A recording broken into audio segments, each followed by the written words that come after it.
Now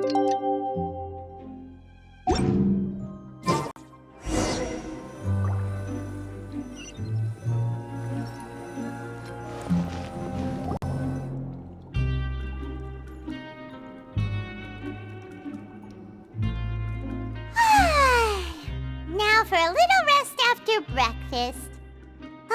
This is the life. Wait a sec. Isn't something important supposed to happen today? Oh, today's our big day! We're supposed to leave the Fortress of Masquerade! Come on, we've got to go complete the release procedures now!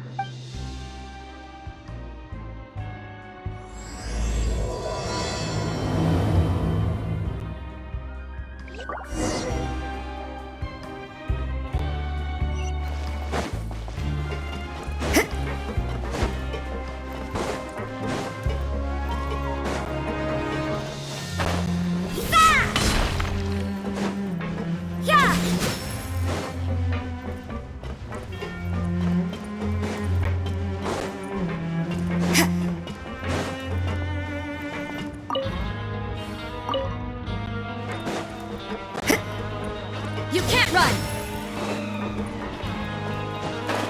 Ha! Huh? Ha! Judgment!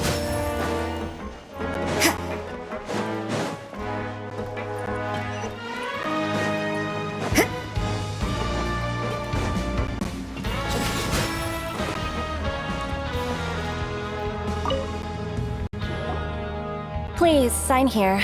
This document will be effective immediately upon signing, and you two may exit the Fortress of Masquerade via the regular channels. It's been so long since we've been to the surface. Let's hurry up and... What's happening?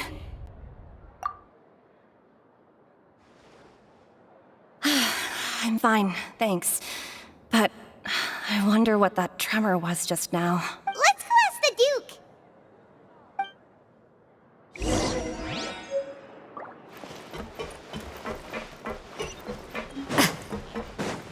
You can't run!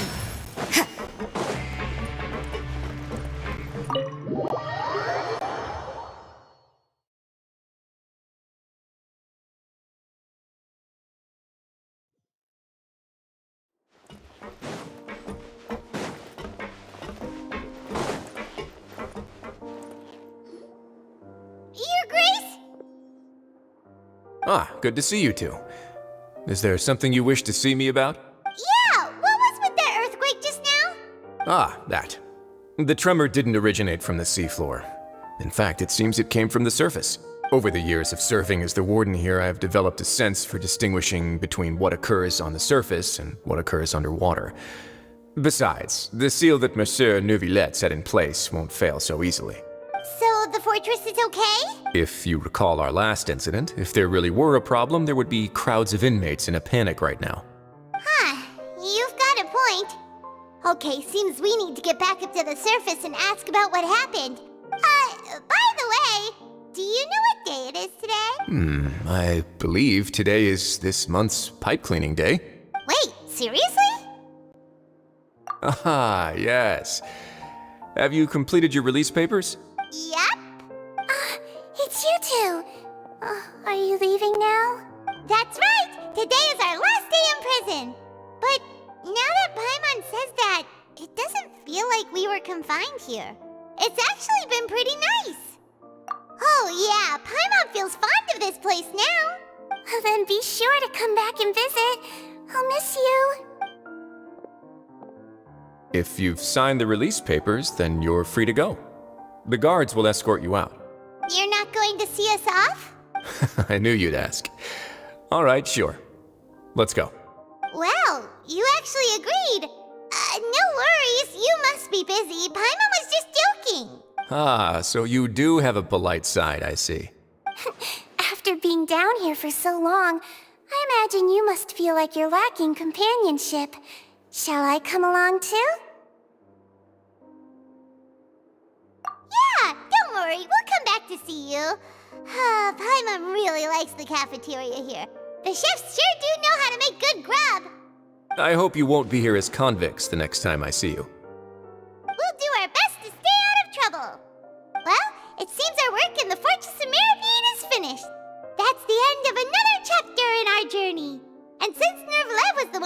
us to come here. We should probably go report to him now. Next up, the Palais Mermonia! You're going to see Monsieur Nervillette? Please pass on our kind regards. I'm sure just your regards will do, no? I believe it would be the polite thing to do. You're right. I've heard the Palais has been terribly busy these days. Tell him that I hope he hasn't been overwhelmed by the recent string of troubles.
The Palais Mermonia sure is buzzing with activity today. Halt! Huh? Oh, it's you two. Apologies. Monsieur Nervillette did say you'd be welcome at any time.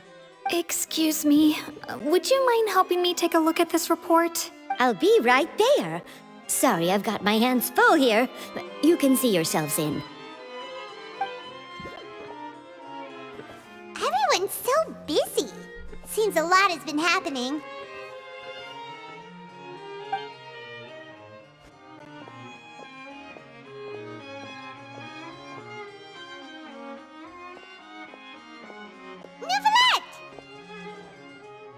Hello. You've come at the right time, but you'll have to wait for just a moment, as there are some urgent matters I must tend to first. In the meantime, please, have a seat. If you'd like to have something to drink, let the Melusine outside know. That's all right. We just ate. Very well, then. Let's take a break over there while we wait for him to finish his work.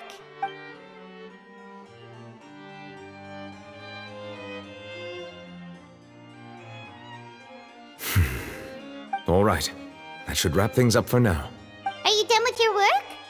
Yes, sorry to keep you waiting. Today should be the day you were released from the Fortress of Meripede, and it appears that you've managed to complete all the release paperwork. That's right, and we came here to see you right away.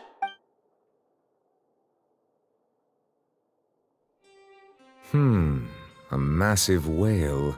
Do you have any idea what that might be?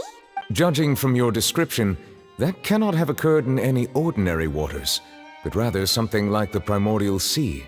A whale of that size and shape cannot usually be found in the waters of Tevat. Therefore, we can only assume that Child is presently immersed in primordial seawater. Immersed in primordial seawater? But how? Is he okay? Most people wouldn't be capable of entering in the first place. I'm not completely sure how he could have gotten there myself. Yes? What is it? Ah, right! Paimon felt it too! We asked the Duke and he said it wasn't from underwater, so we figured you might know something about it. It turns out that I have just received a report about this particular matter. In fact, that's exactly what I was busy with a moment ago. The source of the tremor was here on the surface near Poisson. After the shaking stopped, the water levels in the Poisson area rose at an alarming rate. The water levels rose? Oh no! What about all the people there? Fortunately, the water levels only rose for a short period of time and have already returned to normal now. However, I still have a bad feeling about the whole phenomenon. If the change in water levels is connected with the leaking primordial seawater, then the situation in Poisson may be much worse than it appears. Navia should be in Poisson, right? We need to go check on her! I would also like to go there as soon as possible, but I'm afraid I can't leave just yet. We must immediately formulate disaster prevention plans for the surrounding coastal areas to avoid potential catastrophes. I'll have to ask you two to go to Poisson first. I'll meet you there to check on the situation once I've finished things here. There's no time to lose! Let's get going! Please be careful.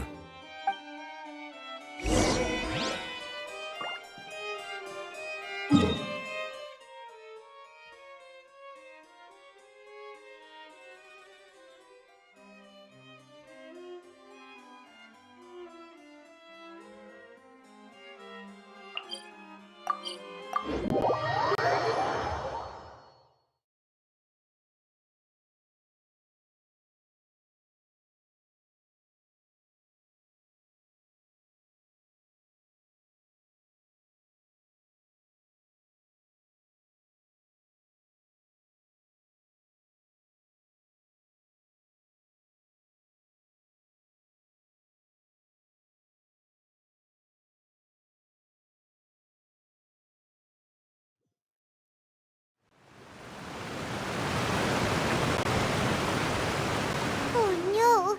What happened here?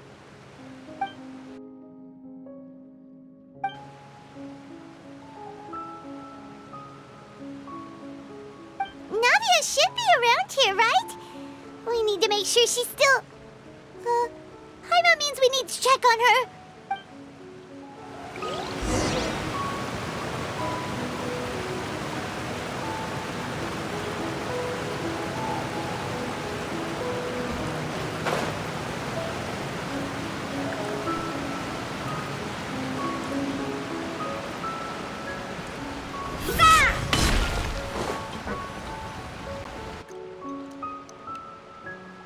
We haven't seen a single soul all the way here.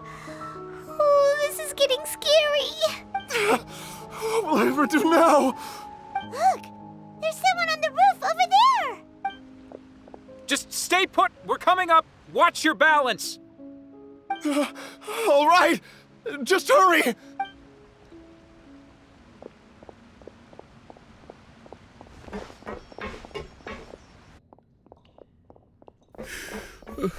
I'm not young anymore. How will I survive on my own? My Desiree! Oh, he looks pretty sad. My leg! My leg! How could this have happened? It hurts! Just hang in there. Help is on the way. You can hold my hand if it makes you feel better.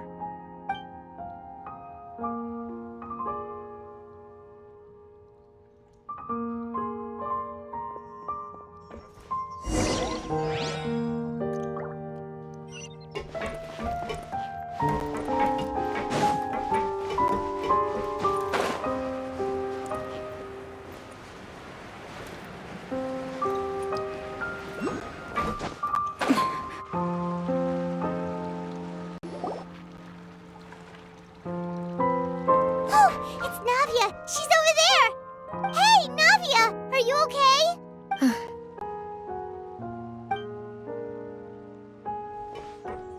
You're here. We heard there was a situation in Poisson, so we came as quickly as we could! Yes. As you can see, the water level suddenly rose. It caused quite the disturbance, in fact.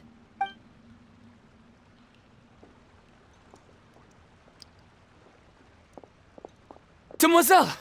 There was a wounded resident next to a building southeast of here. We've already transported him to safety, but we've run out of medical supplies. He's wounded? How badly? He fell, so it's probably a broken leg. He's pretty shaken up. When the water level rose, he desperately climbed up to the roof. Once the water receded and he saw the ground, he became terrified and eventually... He jumped down then. Find the leader of Squad 1 and tell him to take the wounded resident to see a doctor. He should know where to go. Understood. I'll take over his search and rescue mission in the meantime.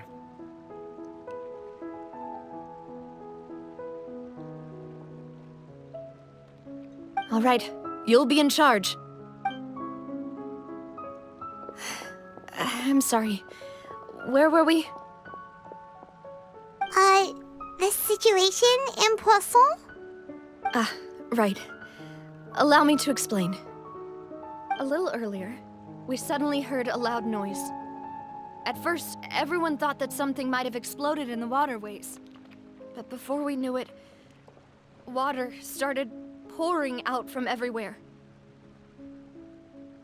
The rushing water seemed a little odd, almost like the unique color of primordial seawater. Some people didn't realize the danger and thought it was just ordinary water, leaking from somewhere. Everyone on the street who happened to be close to the water didn't have a chance to escape. As the water levels rose, they suddenly disappeared. They were all dissolved. Those who realized what was happening started to flee in a panic, desperately trying to get to higher ground. Many were injured in the stampede, and some people fell from significant heights.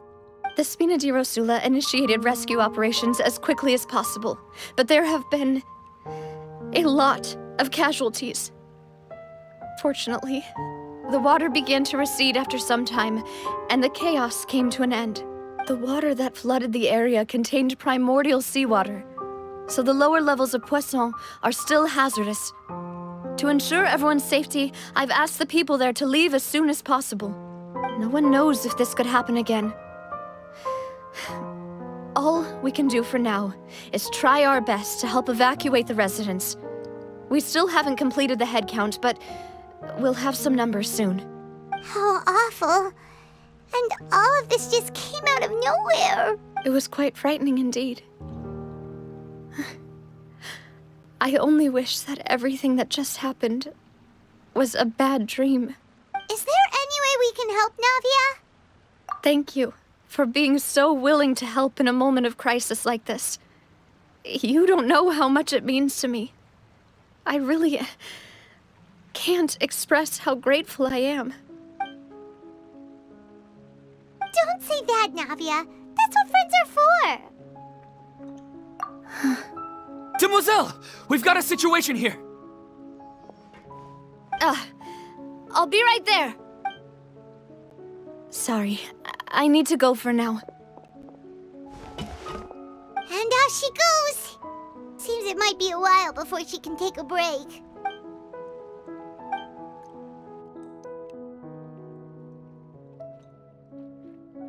Okay, the wounded are being tended to, and we finished a preliminary head count. More support has just arrived, so I suppose I finally have a moment to focus on my own matters. Of course, we should remain ready for anything, and continue doing our best to rescue others. I'll be sure to have everyone at the Spina di Rosula ready to render assistance. Traveler, Paimon, would you two accompany me to my father's grave for a moment? Huh? Right now? Thank you.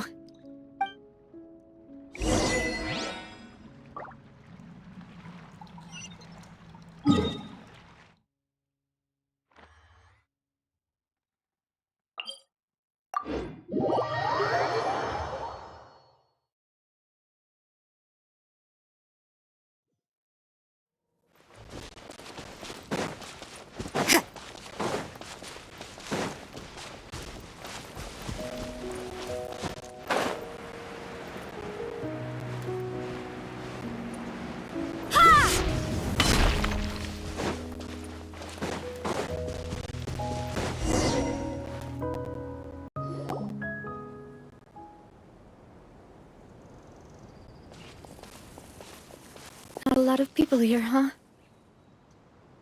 Well, given the time of day and the whole situation in Poisson, Paimon doesn't think there'd be a ton of people here visiting graves. Right. That's how things are now.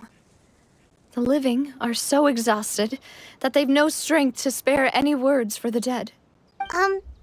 Navia?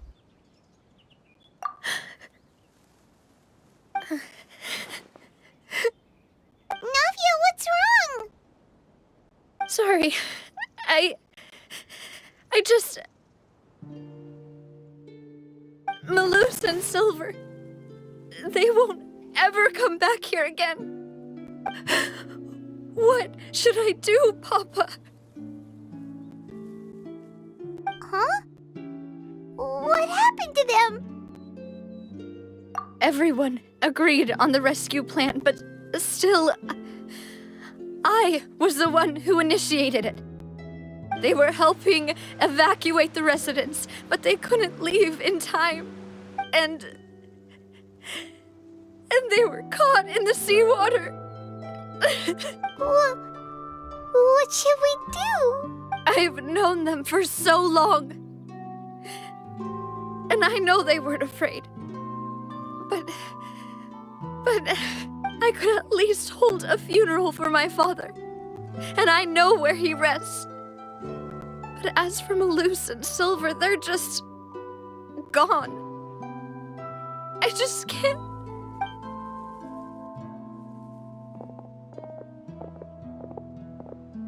Everything looks so clean after it rains. Even the gravestones. I didn't expect that you'd enjoy a glass of red wine in front of Master Callus's grave. I can understand. Besides, the scenery here isn't half bad. See, it's not just me. I always want to bring something when I visit Papa. Perhaps we might even have a picnic. He wouldn't be angry, would he?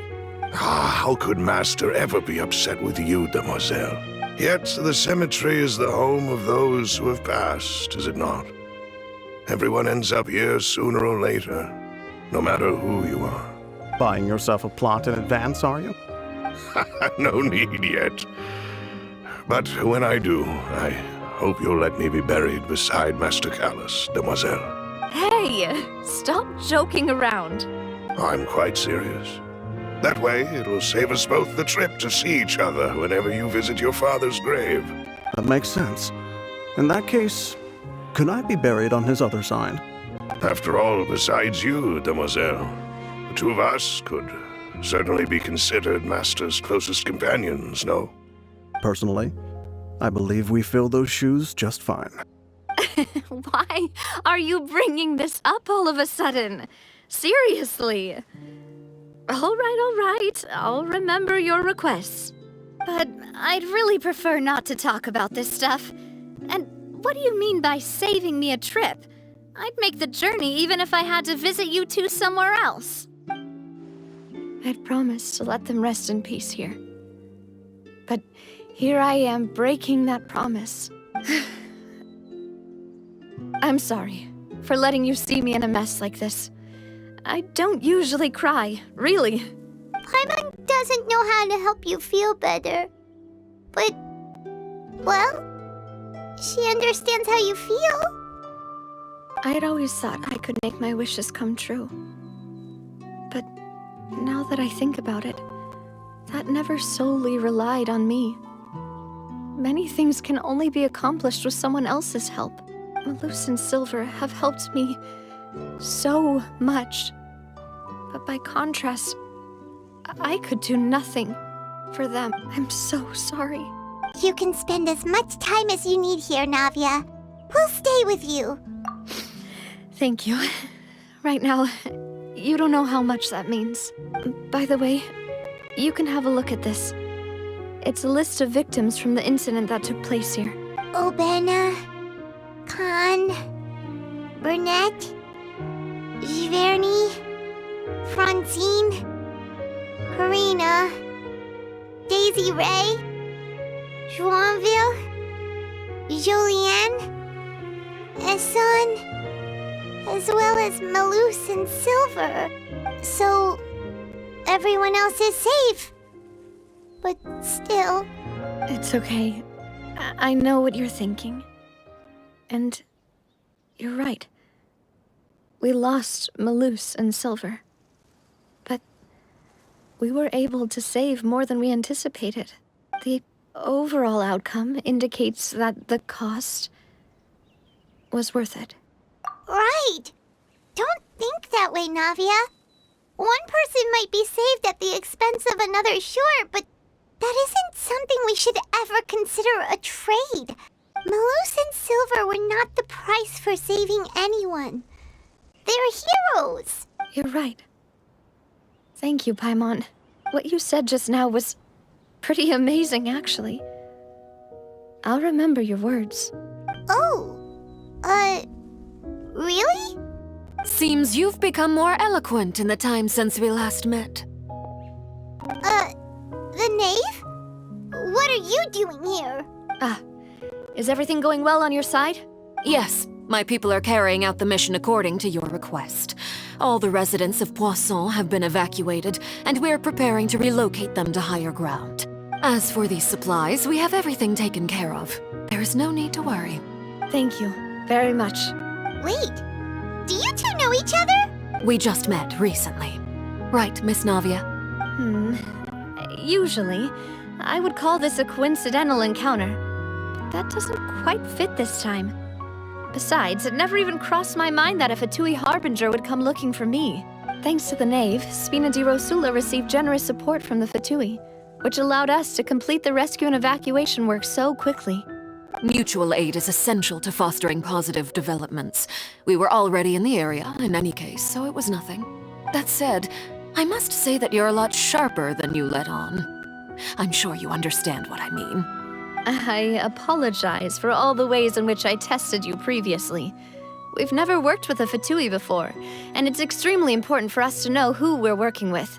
My subordinates have reported that Fatui soldiers have been observing water levels and taking head counts in various locations. I hear that they've also prepared a large amount of emergency supplies. I'm quite surprised. This is nothing to brag about, nor do I intend to. It is simply the way of powerful organizations to act forcefully, whether they are doing good or ill. You've witnessed that firsthand, in any case. As I've told this traveler before, I know of the prophecy, and I intend to prevent the impending disaster. Lending your organization a hand was a natural first step in accomplishing that. As such, do not be troubled by this token of our sincerity. Perhaps one day, you'll also be able to help me in the same way. Without your help, there would have been many more casualties. I won't forget your kindness. Furthermore, I sincerely regret what happened to Malus and Silver. I only wish that my people could have arrived a little earlier to prevent this from happening. Don't say that. You and your subordinates did everything you could. As Paimon said, Malus and Silver didn't choose to sacrifice themselves for any specific person. And they weren't the price paid for others' salvation. They chose to become heroes themselves. I've never liked hearing people put it that way. It's like trying to relieve pain by saying some noble-sounding words. But right now, there's nothing more suitable. They really did become heroes. You're right. I'm sorry for your loss, Miss Navia. Water is life to Fontaine's people, and it also spells disaster. It's no wonder that people always say that prophecies represent fate. Fortunately, I've never been one for such opinions. So, you're one who will try to change fate, then? Of course. That is why I'm going to Hotel Bouffe de Thé. I still have some things to take care of, and the children need my attention. By the way, Traveler, Paimon, one more thing. Alright, then we'll just... Huh? This isn't right. Paimon thought you would ask us to walk with you for a moment so you could tell us something in private. That is a clever and useful conversation technique, which I do like to use when necessary. But there's no need today. It would not hurt to have Miss Navia listening in. Traveler, I'm sure you remember that I said we could work together when we had the chance. You and I both know that there may be issues with the Primordial Sea. Previously, it was the Fortress of Meripede's sluice gate, and this time it was the water levels in Poisson. These are both signals. Indeed. Allow me to share the latest intel I've received from the House of the Hearth's intelligence network with you. During some recent investigations, a child claimed to have discovered some ruins near Poisson. The ruins date back to ancient times and seem to be worth investigating in many ways. Judging by the dating of the ruins, they may be related to the prophecy and the coming crisis. The situation is becoming more urgent, so any pertinent information will prove extremely precious. My people initially came to prepare for ruin exploration. Unexpectedly, this disaster struck, and at present, we're all busy prioritizing the rescue effort.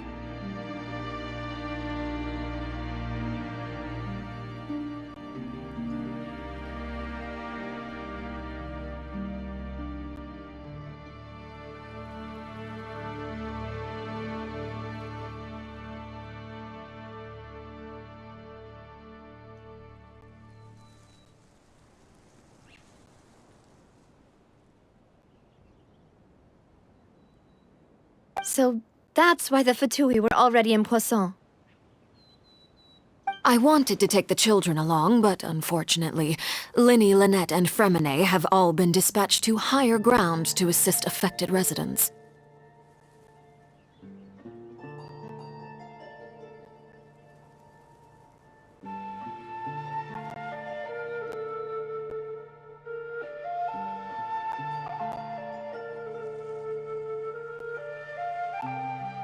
Linny told me that outside of the house, the person they trust most is you, which is why I want to give you this task.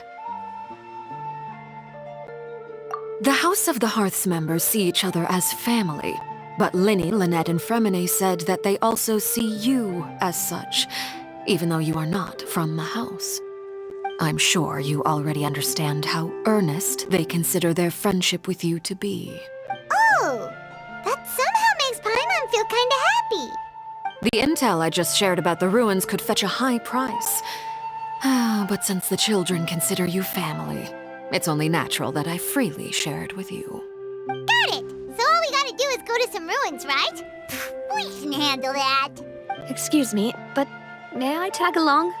You wish to join, Miss Navia? But are you sure you're up to exploring some ruins? You need to rest. Well, I'm sad, yes, but I can't just go back and plop myself into a chair by the roadside and do nothing. There's no point in being depressed while we still have a disaster on our hands. As my father's successor, I must live up to the hopes he had in me. Besides, I'm also doing this for myself. I need something, a distraction, to keep my mind off Malus and Silver.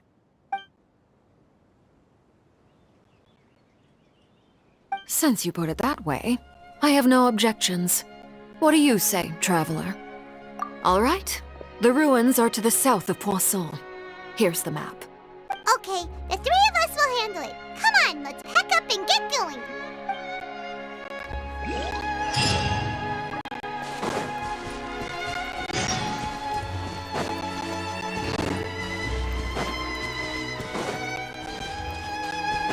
Judgment!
So, are these the ruins the knave was talking about?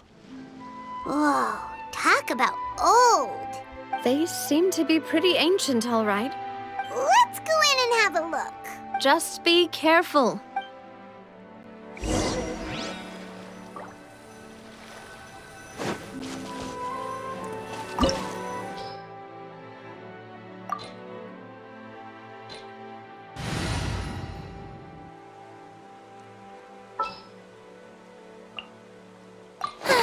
I knew you'd miss me.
Now disappear!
Coming through! Bam!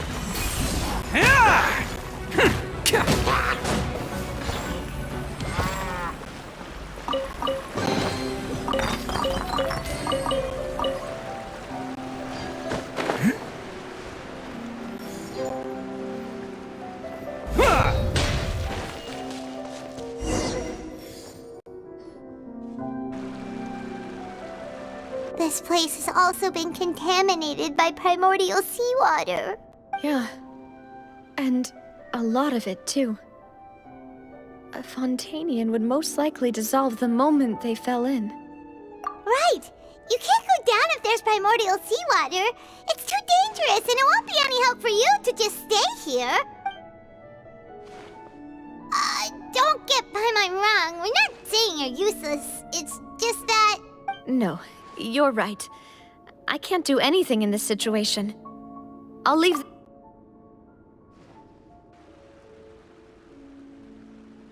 That complicates things. Maybe the only way left is forward. In that case, do you want to wait for us here?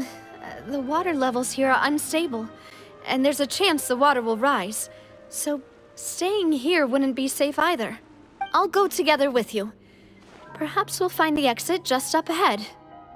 All right. Come with us for now then, but please be careful.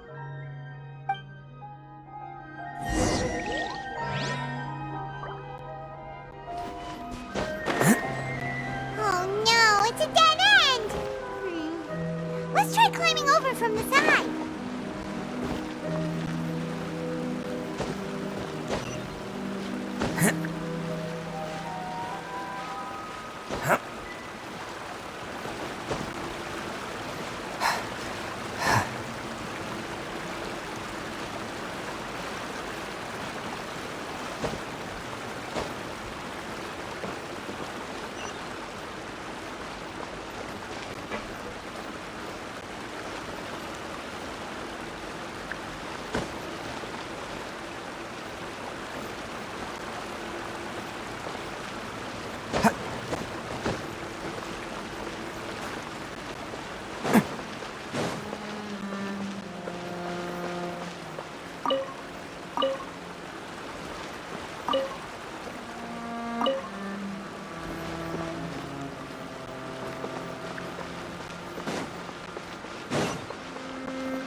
Wait, there's something wrong with this bridge!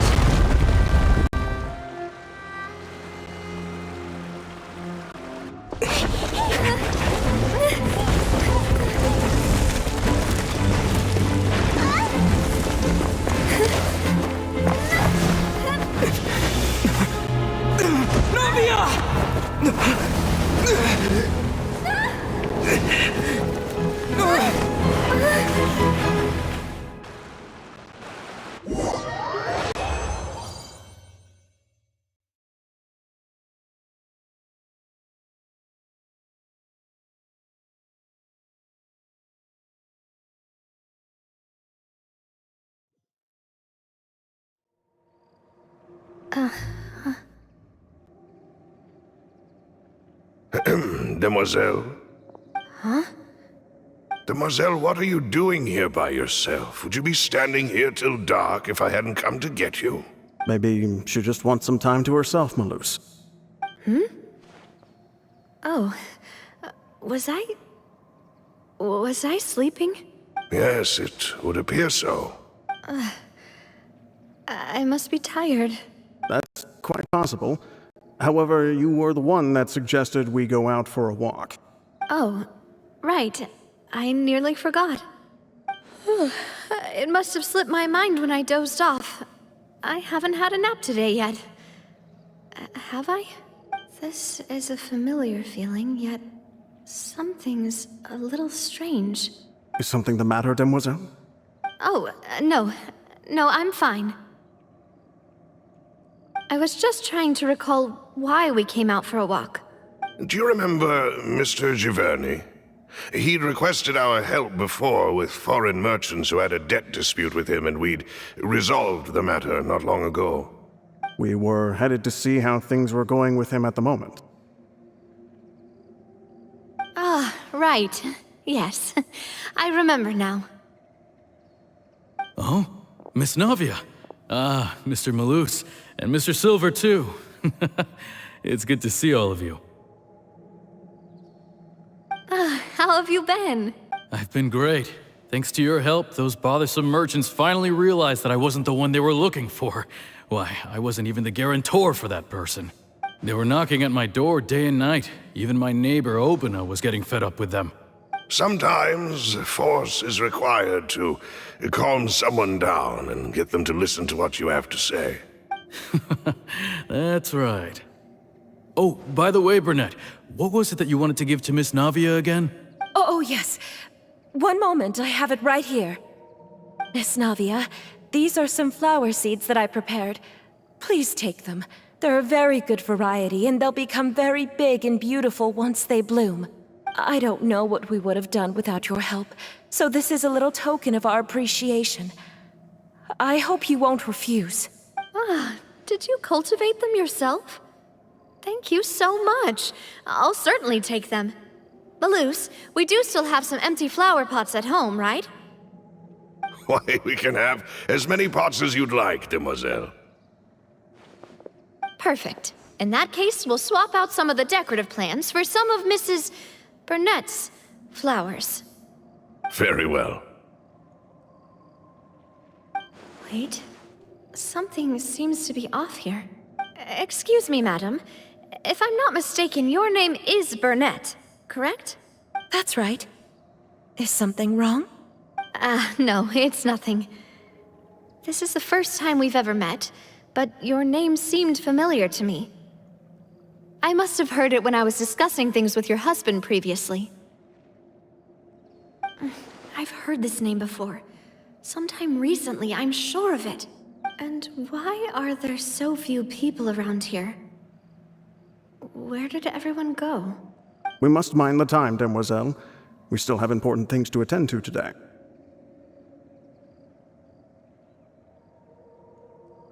Huh? We do? Like what? Well, now, did you forget? Miss Navia, here you are. I've been looking for you. Please, come to the Opera House. Your trial is about to begin. My trial? Wait, why would I need to go to the Opera House? Yes, she's right, demoiselle. It's just about time now, so we should get going. Oh? All right then.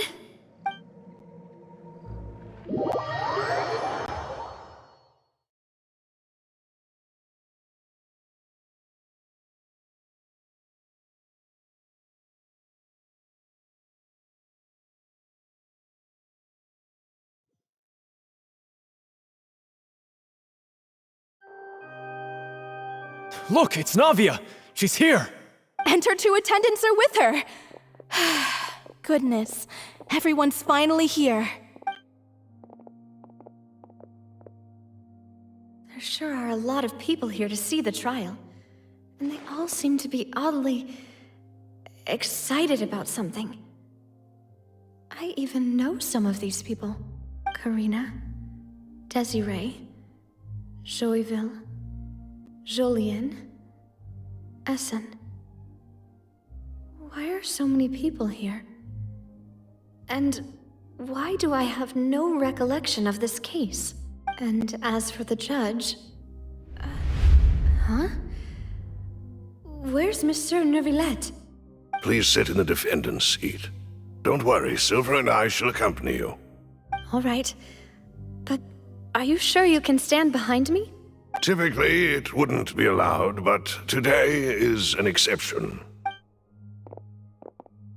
Hey, what kind of place do they think this is? Come on, do they have any idea what they're doing? Seriously. Enough with the whispering! Could someone please tell me where Monsieur Neuvillette is? And why I'm standing trial? My dear Miss Navia, have you not yet realized what you've done? In that case, allow me to explain.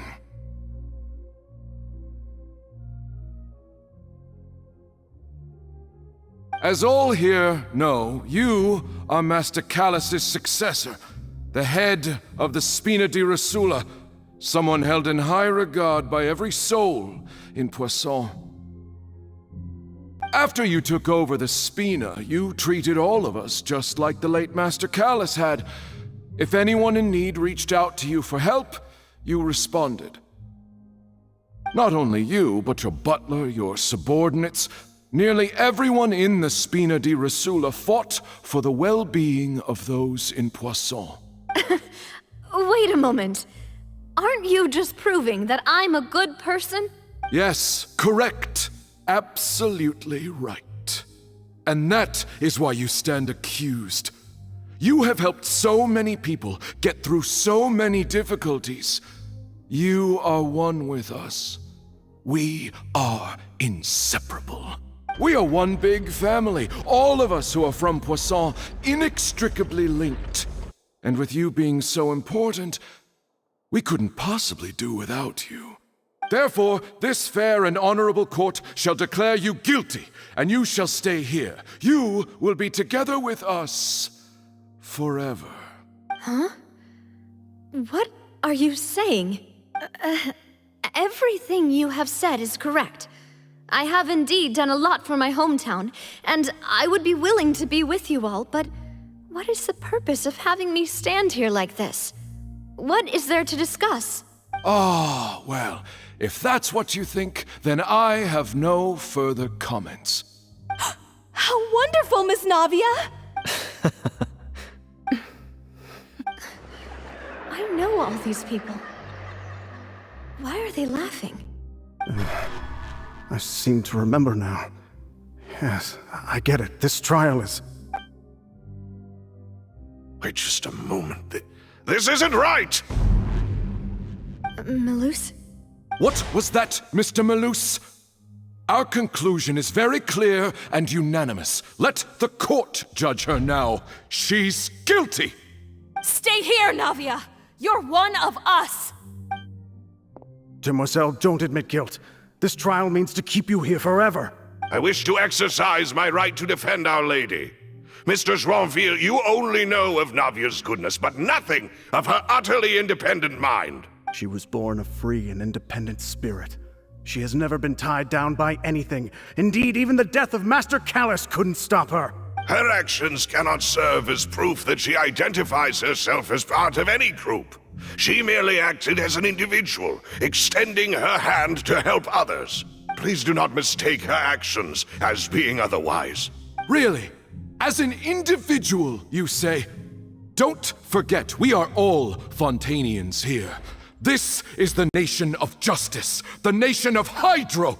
Even if Miss Navia only voluntarily rendered her assistance, that doesn't change the fact that her beautiful soul must return to everyone. Water accepts all, blends with all. It will surely accept her kindness. Everything is measured here in the nation of Hydro, and in the end, everyone shall meld together. Thus, when a unanimous opinion emerges, that opinion represents justice. Now I speak for everyone. Our opinion is consistent. Navia should stay. We and Navia are one. And you would call this justice? Preposterous. You are merely jealous that Demoiselle still has a chance to exist as an individual. Have you forgotten how much you all once longed to become individuals, to become independent? Do you mean to defy our justice? If your justice is flawed, then why should we acknowledge it? As you said, we can also have our own justice. Silver and I shall defend Demoiselle, and that is how we will enforce justice. Ugh, my head... It hurts. Demoiselle. Silver, it hurts. My head is spinning. All I can see is stars swirling in front of me. I remember now. Everything that seemed odd from the very beginning. Karina, Desiree, Joyville, Jolien, Essen, and Mr. Giverny and Mrs. Burnett, who we met earlier. Even Malus and Silver. I don't want to admit it, but they're all dead. Don't be afraid, and don't admit guilt. We will protect you to the very end. Absurd! Who are you to say that she cannot be judged? We are the majority, and in the nation of trials, the majority is absolute justice. We are the will of all. Don't let them escape! We shall keep Navia here with us! Mr. Malus and Mr. Silver, must you be so stubborn? How could the two of you possibly hope to stand against the collective? Do not resist. This judgment is fair and just. Navia belongs to us. After all that happened, she should not be left alone in Poisson. What are you saying? No more excuses! He says we're jealous. Jealous? How could she possibly be an independent individual?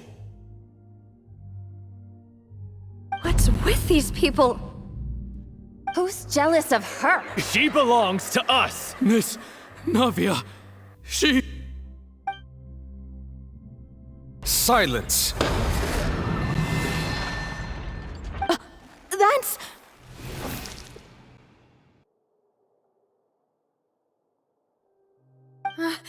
Monsieur Neuvillette! Such commotion is prohibited in the court. The accusations you just presented are nonsense and cannot constitute a proper trial. The court will adjourn for the rest of the day. In this, I shall hear no objections from any unauthorized party. Our thanks, Monsieur Neuvillette. Please leave with me, Miss Navia, while there is still time. But... Go on now, demoiselle. This is your only chance to leave this place. What, can't bear to leave us behind or something? Malus. My apologies. I couldn't resist making one little joke once I realized that this shall be our last goodbye. Malus... Silver... Quickly, you must come now! Goodbye, demoiselle. Farewell.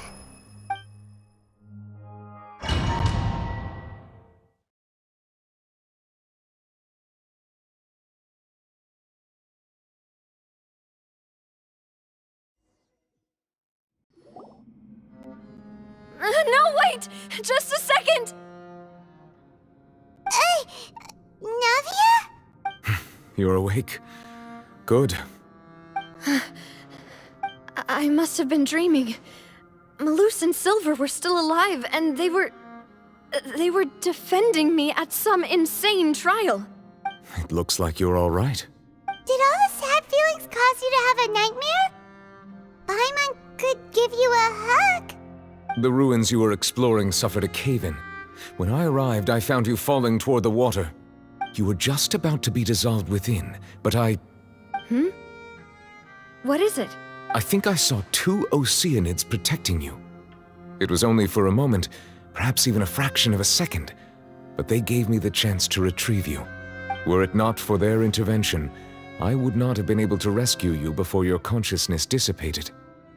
Wait, did you say Oceanids? You mean like what happened with Vache? Perhaps those 2 Oceanids were the people you saw in your dream.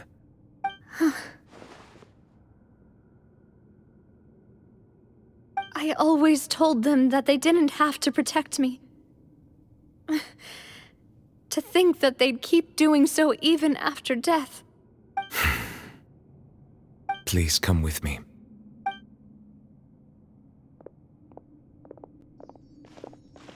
Neuvillette, are you okay? Oh, I am quite all right. Perhaps there's something we could chat about? Why do you look so stiff all of a sudden? Oh, Paimon knows. You're the type who feels awkward when there's nothing to talk about, right? I merely thought that we should give Navia some time to herself. Huh? Why didn't you just say so then? Don't you think it's even more awkward to call us over like this and then have nothing to talk about? I suppose so. Ah, Sigewinne. I hope all is well with her these days. Her work in the Fortress of Meropide has not been too much for her, has it? No way, don't worry. She's doing fine down there. She's an amazing head nurse. I see. Well, that is good. I have always worried that Sigewinne would need a lot of time to understand the world of humanity, just as I have. Oh, and the Duke also says hi. Even though Sigewinne made him do that. He hopes that you haven't been overwhelmed by all that's happened lately. Thank you. I have indeed been busy lately, and I also hope that everything is going well in the Fortress of Meropide. He still doesn't know what to talk about. Let's chat about something else then. So, Neuvillette, you're probably quite the swimmer, huh? Yes, of course. This isn't going anywhere. Let's try something else. How did you find these ruins? Did the knave tell you? Yes, in fact. I had arranged to meet you in Poisson, but when I arrived, I discovered that the Fatui were helping the residents evacuate. They had even transported a large quantity of supplies to the area. Amid my astonishment, I ran into the knave, and we had a chat. She informed me that she had asked you to investigate the ancient ruins here. Yeah, we originally planned to meet up with you, but we thought you might still be busy with all those official documents. We didn't think exploring the ruins would take very long, and who would have thought you'd wrap things up so quickly?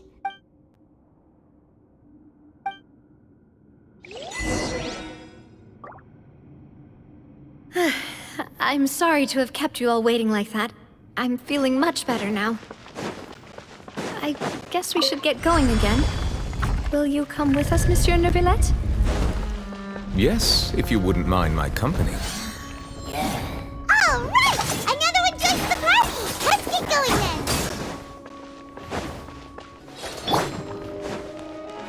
then! Yoo-hoo!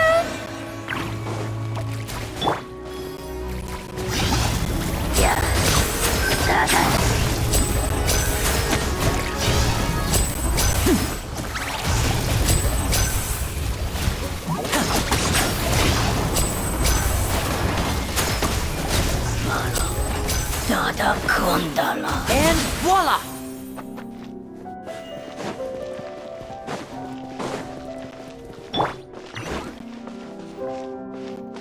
Can't catch me! Oh no! Another unstable path! Watch your step!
Can't catch me!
It'll be all right.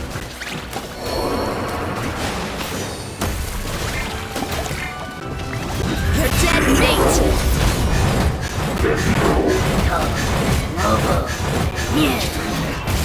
Buckle up!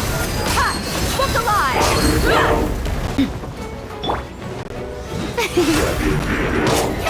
Oh, brilliant!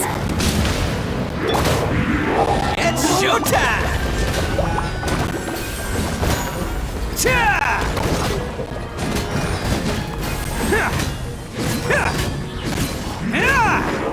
Let's roll! Ta!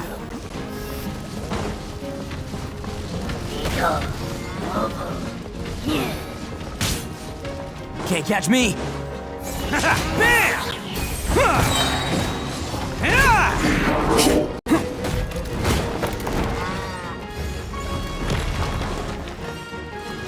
Oni coming through! Attaboy!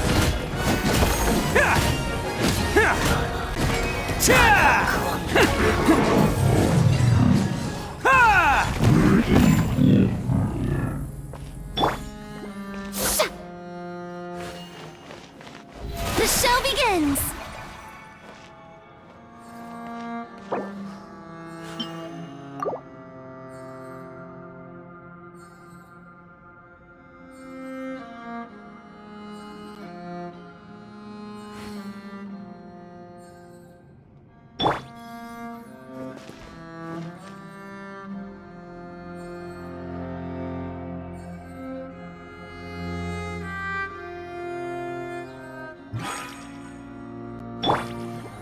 May I present?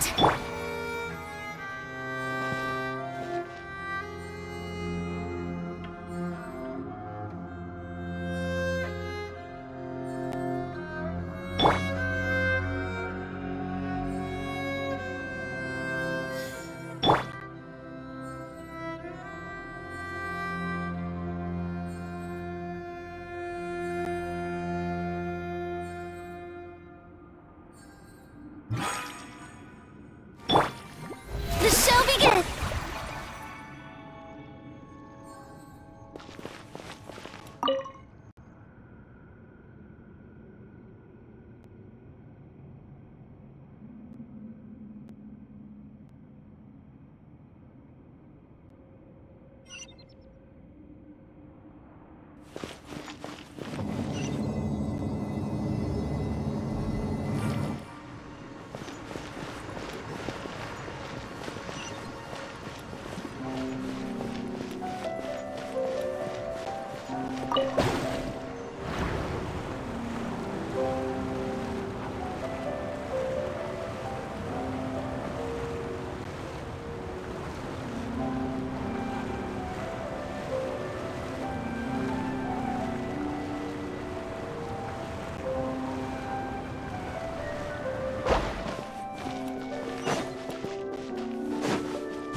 Looks like we've reached the end.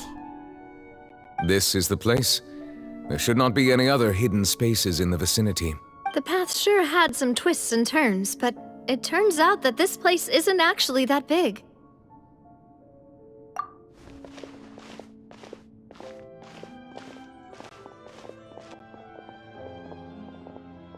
Stone slates. It seems like they were put here as an offering. Could we take them down and have a look?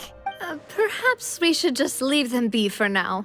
There are 4 locations in total, but only 3 stone slates. The slate that should be in the first empty spot is missing. The surrounding walls also show signs of damage. There's something written below. Let Paimon see. Reason dictates that this nation be destroyed. I shall record the history of its future here in its past. Say what? It feels like someone left these slates and these words here for a purpose. But does he mean that Fontaine should be destroyed? That would fit the circumstances dictated by the prophecy, yes. Indeed, the slate's contents correspond to it. Take the second slate, for example. There's a person kneeling here. She seems so dedicated. And there's a whole bunch of other people behind her doing the same. She's facing this... what is this? Some kind of island in the sky? And is that Lady Farina in the third image?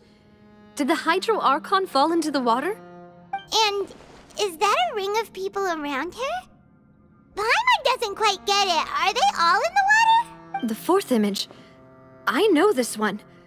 This exactly matches the content of the prophecy. The people will all be dissolved into the waters, and only the Hydro Archon will remain, weeping on her throne.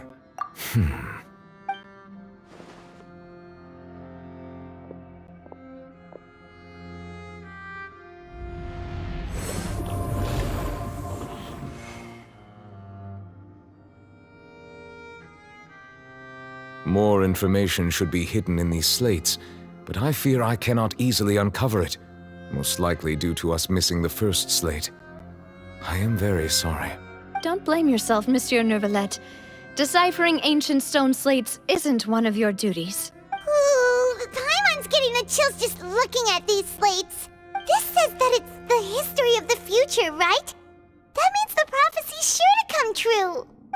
I really hope it doesn't mean that. Still, Paimon feels like these images are kind of weird when you look at them together.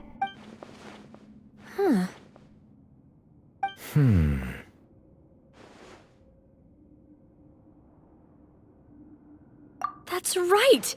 If the images are in chronological order, shouldn't the fourth, the waters drowning Fontaine, come before the third, where the Hydro Archon herself falls into the water? And yet the order is reversed here.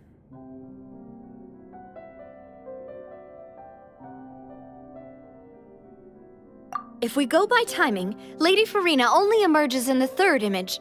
That means that the person in the second image might be the previous Hydro Archon. Egeria, then. I had never met her, but her appearance here does match the records. The previous Archon kneeling before the floating island in the skies, as if confessing a sin. Did she herself commit that sin? And if not, why would she be in such a posture?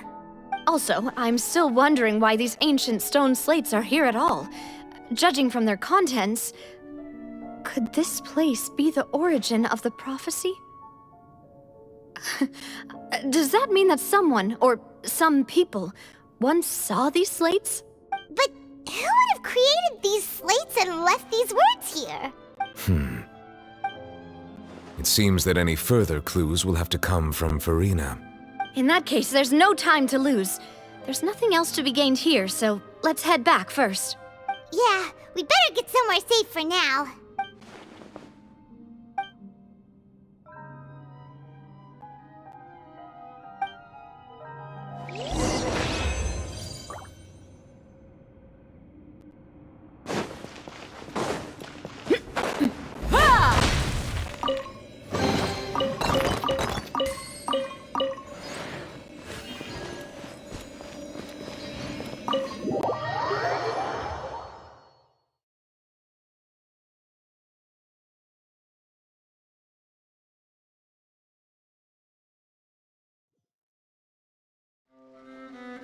Let's split up here.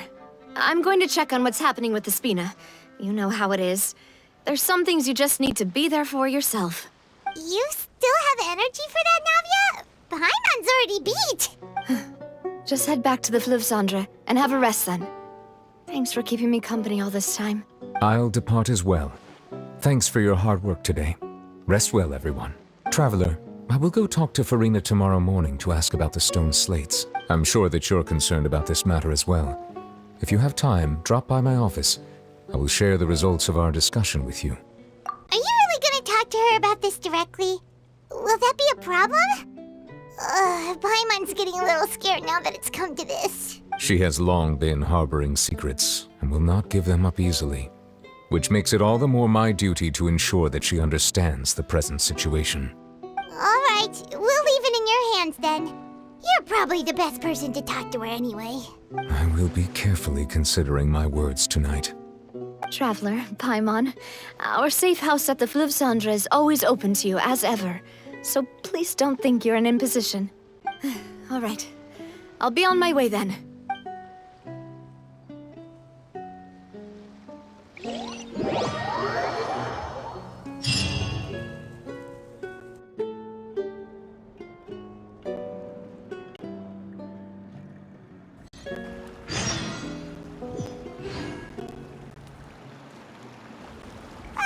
We're finally back! Welcome back. We've got a special menu prepared for you two tonight. Yay! And there's good food too! No, the boss is the best. Ooh, desserts! Nice! These are all Paimon! Paimon's already starting to forget what happened today. Oh, that voice. Is that who I think it is? Huh? It's you two. What are you doing in Fontaine?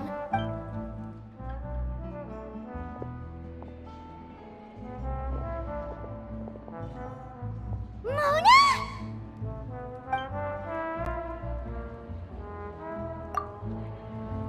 Seriously, nobody just uses a scry glass whenever they've got time to just see who they'll meet on the road. Still, we didn't expect to see you here. Wait, you're not a Fontainian, are you, Mona? Well, I have some business to attend to here, so I booked a hotel in the city.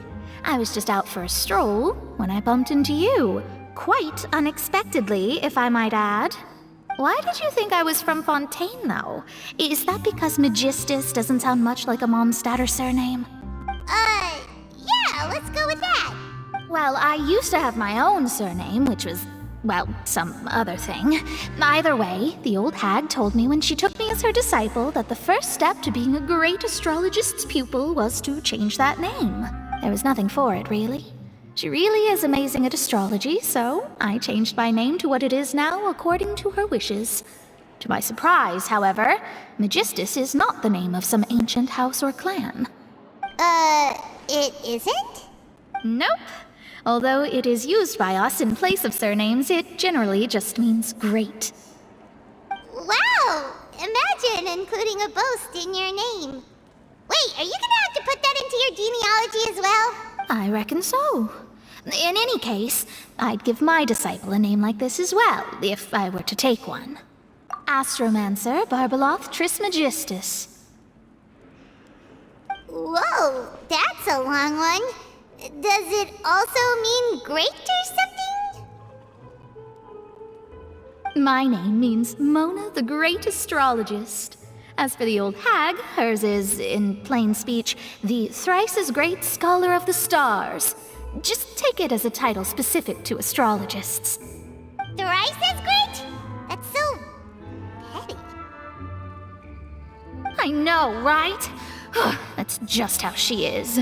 She used to call herself Magistus, actually, but when she took me in, she changed her name to Trismegistus. Talk about excessive. Magistus is thus the calling card of our school, so to speak, which makes it about the same as a surname. It's all right if you don't get it. You can look into it further should you need to study astrology more deeply. That sounds terrible! But anyway, you're not Fontainian, are you, Mona? You're from Mondstadt, right? Well, I was born in Mondstadt, yes. My parents migrated to Dorman Port, and I traveled with the old hag for a while, after which I settled down in Mondstadt City. Oh, that's a good thing then. At least we know you won't be dissolved by Fontaine's waters. Speaking of that, I'm sure you're aware that a bunch of things have happened here in Fontaine, right? I know you're not a local, but I'd avoid getting too close to any water that looks strange all the same.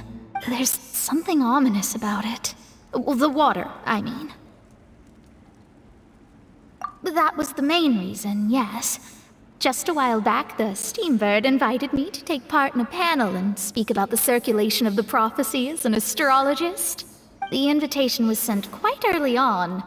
I don't think anyone expected Fontaine to be in this much trouble. What do you make of that prophecy, Mona? Just tell us what you think as an astrologist. Your word would go a long way to make things more certain and less scary. What I can tell you is that I'm an astrologist, and that this prophecy concerns the fate of Fontaine, even that of all Tevat. Ascertaining this is akin to reading the fortune of the whole world. I'm afraid that this is not something that just anyone can do.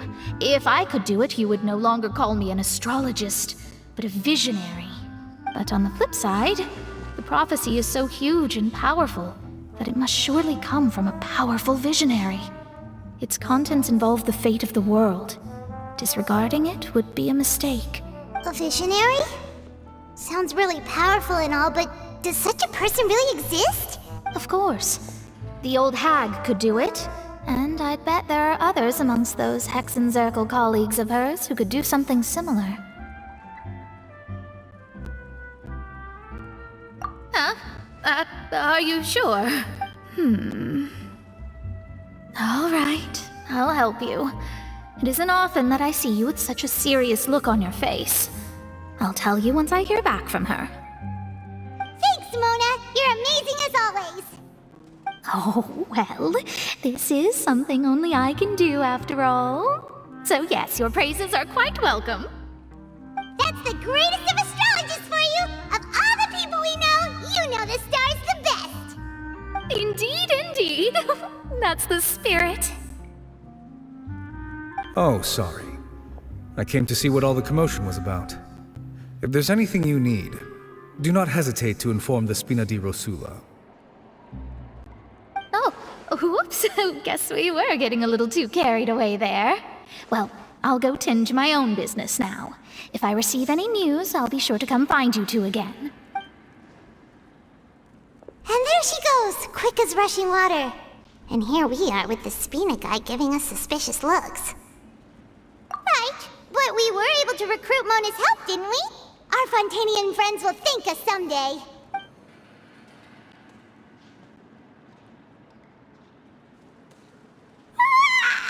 Good morning. To be honest, I'm still feeling kind of sleepy. But it's time to get up, Traveler. We agreed to go see Neuvillette, so let's pack it up and get going.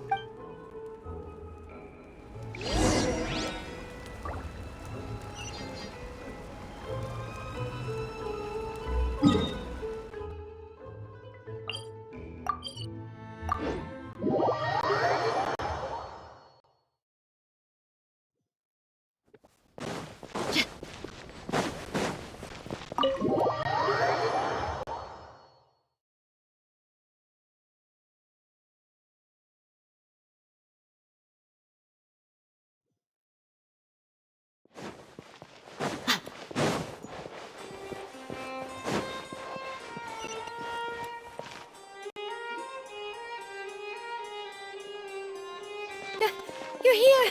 Finally! Is something wrong? Monsieur Neuvillette and Lady Farina, they seem to have gotten into a dispute. Please go see for yourself.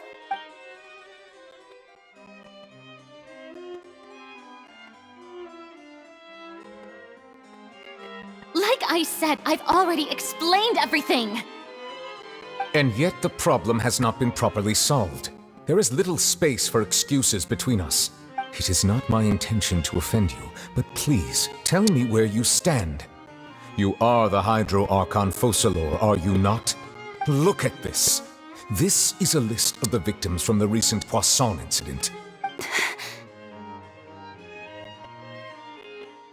You mean... they're all... We did not arrive in time to avert this disaster, and I will not have it happen again. I will say this once more. You must tell me everything you know. Yesterday, I found 3 stone slates in some ancient ruins near Poisson. Do you know anything about those? Seriously? You're questioning me like this is a court case now. I don't know anything about that. But you found them in some ancient ruins, you say? That's correct, which is why I came to ask you some questions. There should have been 4 slates, but one of them was missing. The other 3 feature different images that seem to correlate to the prophecy. The prophecy? The second of these slates depicts the previous Hydro Archon Egeria kneeling before a floating island in the sky, as if confessing something. Do you know nothing of this either? I don't. I've never seen such slates. I'll ask you again. Do you really have no information regarding the previous Archon? My deciphering of the slates indicates that the Hydro Archon Egeria once had to confess to, or apologize for, a certain sin. If anyone would know about it, it should be you. All gods don't have the same secrets, you know. She was herself and I'm me. Is it really so strange that I know nothing? I understand your concerns, but I'm sorry. I just don't have anything to tell you. Forgive me for saying this now, Lady Farina, but I have long known of your various secret investigations into certain matters. There are several indications that you have been investigating the prophecy on the sly. This is not strange in itself, considering that you are the Hydro Archon. But it is strange that you should also claim to not know any of Egeria's secrets, as well as do nothing following your inquiries. You have never been as superficial as you have presented yourself to be, nor are you a fool. And yet, your behavior is very inconsistent.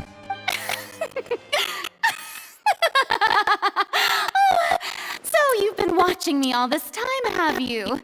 I didn't think you were that type. You... Well, since you know about my secret investigations, then you should know I'm actually working to take care of it. There's no point questioning or suspecting me. You're the eunuchs, but you're still my subordinate. You should be following my lead. Just trust in me. You're Archon, and do as I say. Never mind whether you can truly convince yourself to or not. It'll all turn out fine. That's all I have to say. We do not discuss this matter again. Oh, the opera's about to start. Toodles!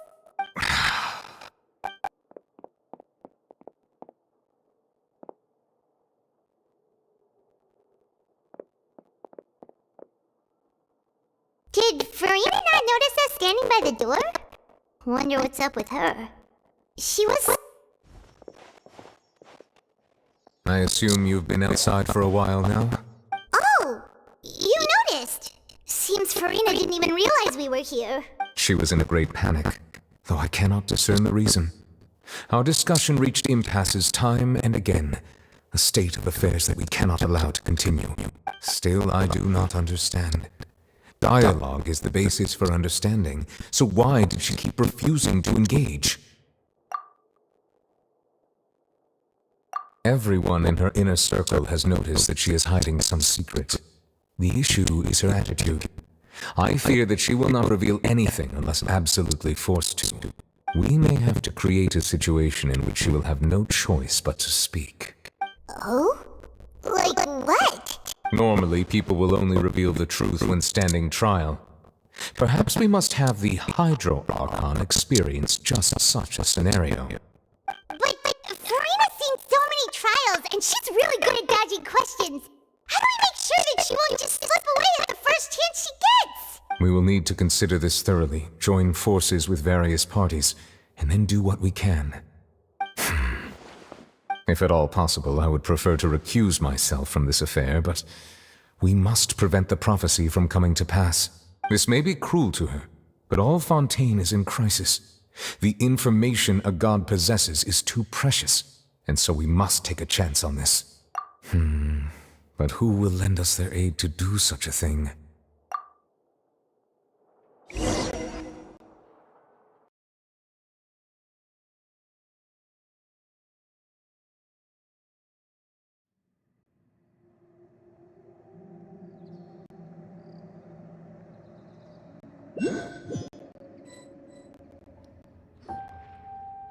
Well, that's everyone, huh?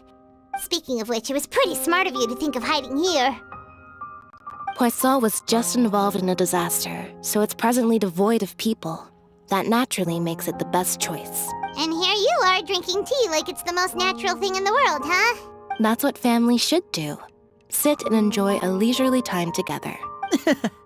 It's nice to enjoy tea here, you know? Care for a cup?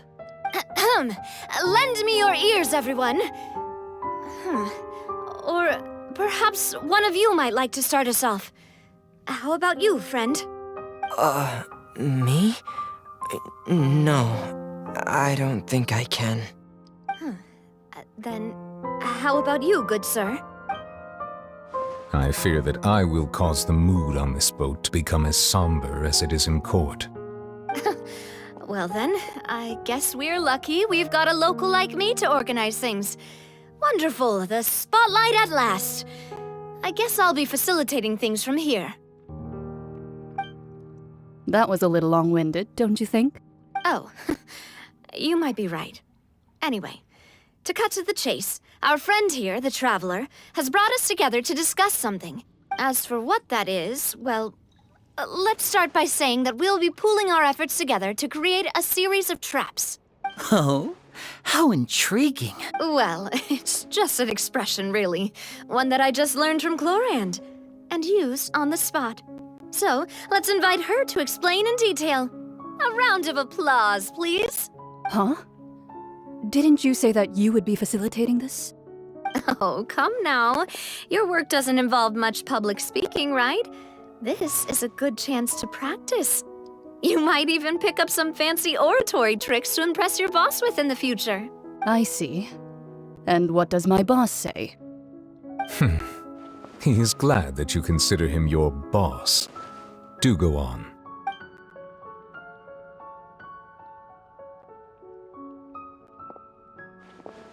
In that case, do any of you have experience hunting?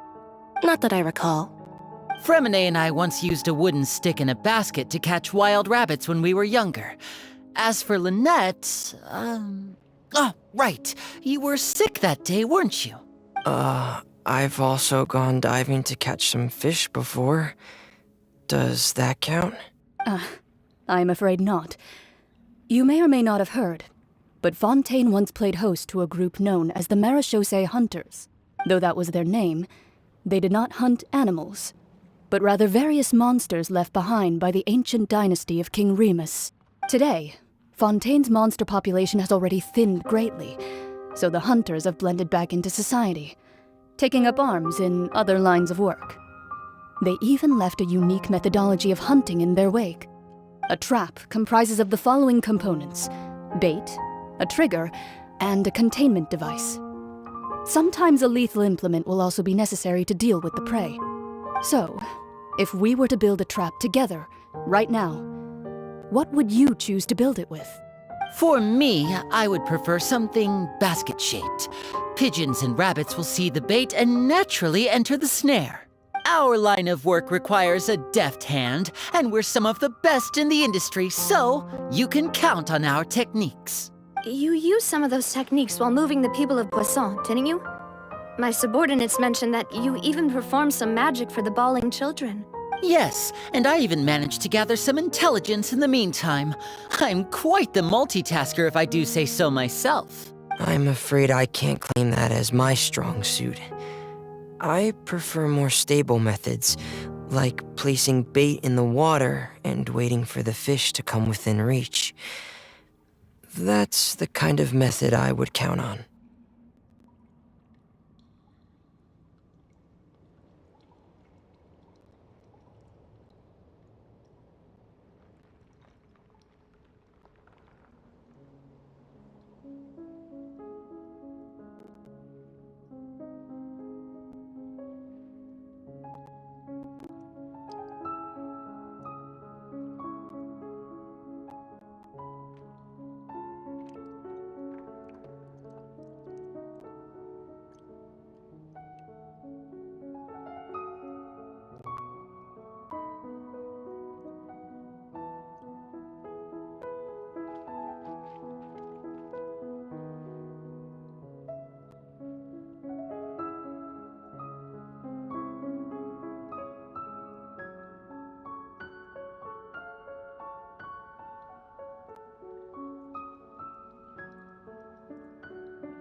Calm and steady. Exactly the kind of person who would catch loads of fish. And I can be their assistant. With discretion, I'm sure. I'd I'd probably use some sort of mechanical animal. Papa once bought me some small clockwork squirrels, mice, and such. When placed in the forest, they can attract others of their kind. I remember that you liked those too, didn't you? I did. And that would be a good way to go about it. If they're realistic enough, animals of the same kind will follow them all the way to the trap. What about you, Monsieur Neuvillette? I fear I do not have any related experience. That makes sense. You usually solve problems directly, without the use of any such tricks. But I do have one more question for you, Monsieur. If we were to create a trap now, how would you design it? I would like for it to be effective, but bring no harm to the prey. A more gentle trap would be ideal. Kind, as always. However, our intention doesn't necessarily change the containment device and the type of implement we need. If we wanted to kill the prey in one strike, we would need a powerful implement. However, that also goes for prey that must be captured and safely contained. Wait, why's that? Only a hunter who's a true expert at subduing their prey can snare it without harming it. The line that divides life and death is often exceedingly thin. So are we going hunting together? Huh. We hadn't thought of seeing ourselves as hunters. It kinda works, but maybe it's still not the best metaphor. If our means of capturing and dealing with our prey is to put them on trial, then the hunting metaphor is actually quite accurate. But we shall require much more courage than any hunter to judge a god, a being whose seat is an exalted throne. Oh, so that's what's going on. Sounds very interesting.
It's been a tough few days, hasn't it?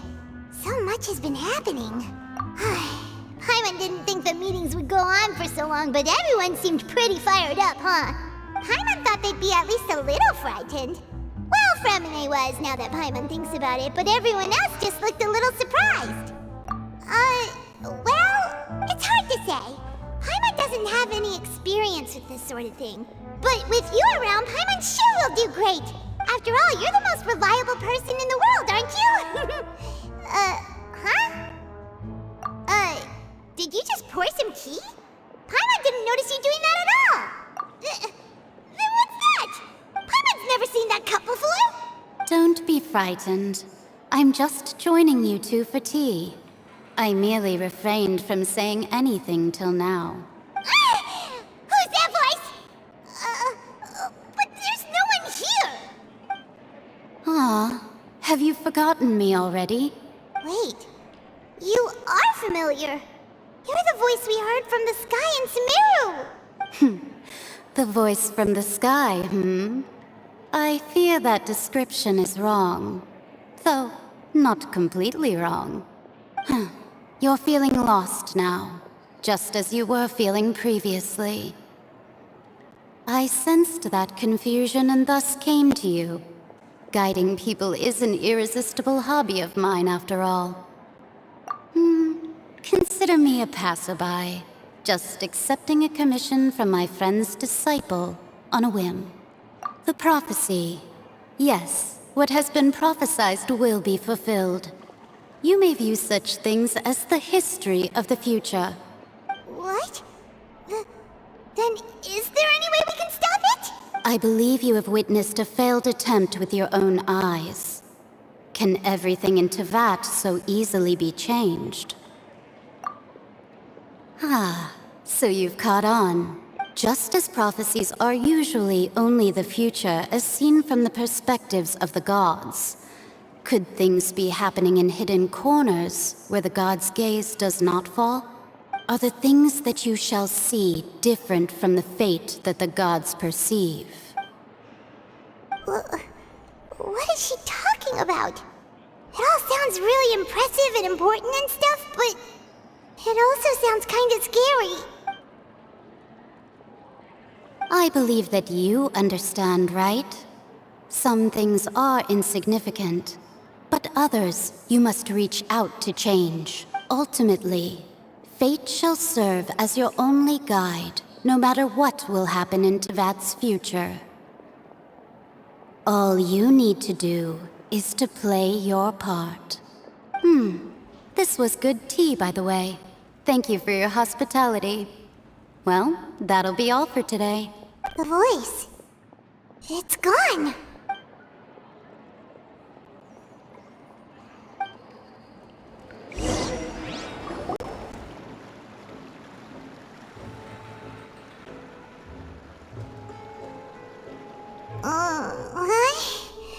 I want to hear someone talking. Alright, coming! Hey, it's you who's getting lazy, okay? Well, I see I've walked in on some lively banter. Luna! Fine, just fine. I went to take part in that Steambird panel. It turned out to be more interesting than I expected. Not all Fontainians are pessimistic about this. One journalist mentioned that sitting around and waiting for the end to come would be wrong, and that they should make their own rescue preparations. I agreed, so we had a brief chat with her. Did she have pink hair by any chance? Why, yes, it was Charlotte. I assume you've heard of her, no? That daredevil journalist? I'm in full support of her view. Prophecies are very important, but how can people allow their lives to be commandeered by just a few words? That's right! Paimon's glad to hear something sensible for once. Ah, yes. About what we had discussed before. I did try, but I'm afraid I couldn't reach the old hag. I'll try again tonight, but I wouldn't get your hopes up. Huh?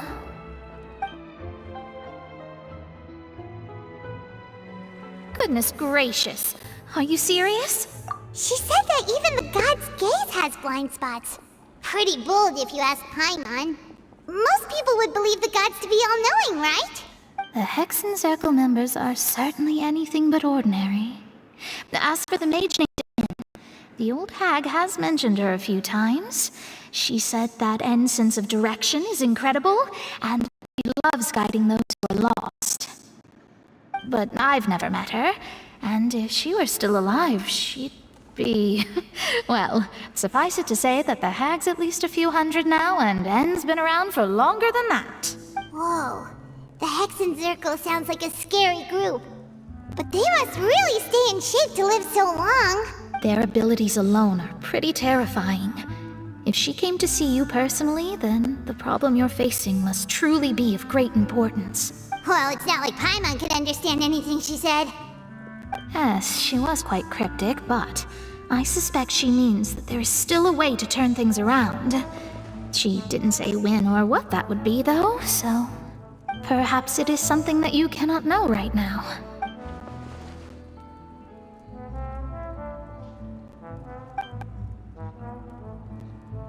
Traveler, Paimon, are you two all right? Oh, we're fine. We're just a little down right now. It kind of feels like the end is coming, you know? I see. I feel that same sense of desperation, too. I guess you could consider me someone who has often witnessed fate. So far as I have seen, it cannot be swayed. But even so, I still hope for, and believe in, miracles. Astrology is eternal and rational, but fate may not be. It is cruel, but it can also be beautiful. Perhaps that's what En was trying to tell you. Not to lose heart, and to believe that what you are seeing playing out before you is not yet set in stone. I did originally think of steering clear of all this, but I couldn't. Even if this is all futile, I still wish to help everyone. If we don't struggle to the last, then how can we face the end when it comes? Huh.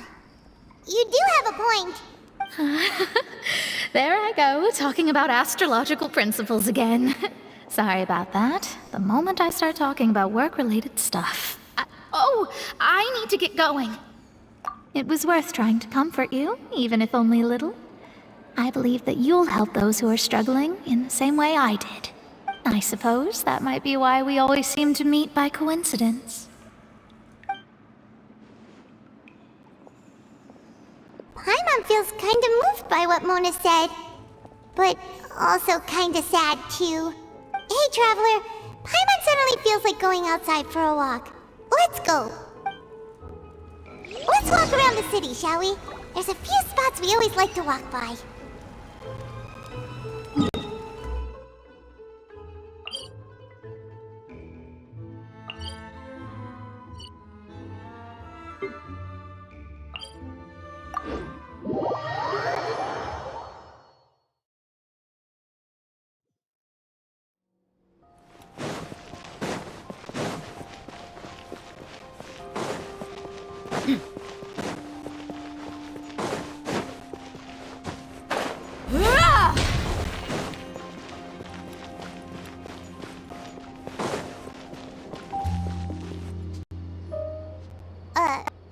Huh? Our names are written in this newspaper. What's going on? Let Paimon see! The underwater stronghold, the Fortress of Meripede, has continued in its noble autonomy. But that does not mean that others cannot interact with it. My recent attempts to enter the fortress bore little fruit. Huh. Guess Charlotte still hasn't given up on that. Thus, did an Outlander friend become the focus of this report, a blonde adventurer with their white fairy legends trailing in their wake. It is said that this mysterious traveler once visited the underwater fortress. So while the fortress's interior remains a mystery behind closed doors, do not fear, for the tales of the traveler contain surprises in spades. Journalist Charlotte's biggest scoop yet, the Traveler's Trail, World Walker. Huh. Charlotte took so many awesome photos of us and we never even noticed her. She hasn't been able to get a hold of anything at the fortress, so since we're easier to find, she's using us as the subject matter instead? Ugh, seriously? Well, fine. Those headlines and photos do look cool, so Paimon will forgive her this time.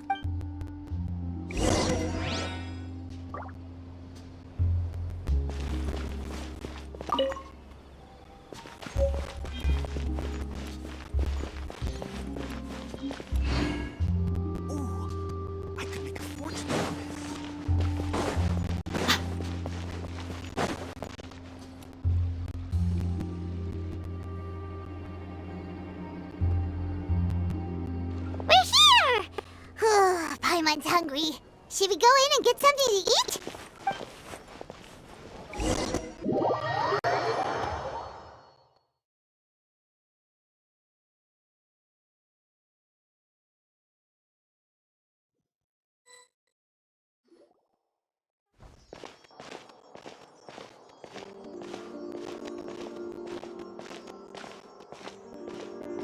Hey, quick!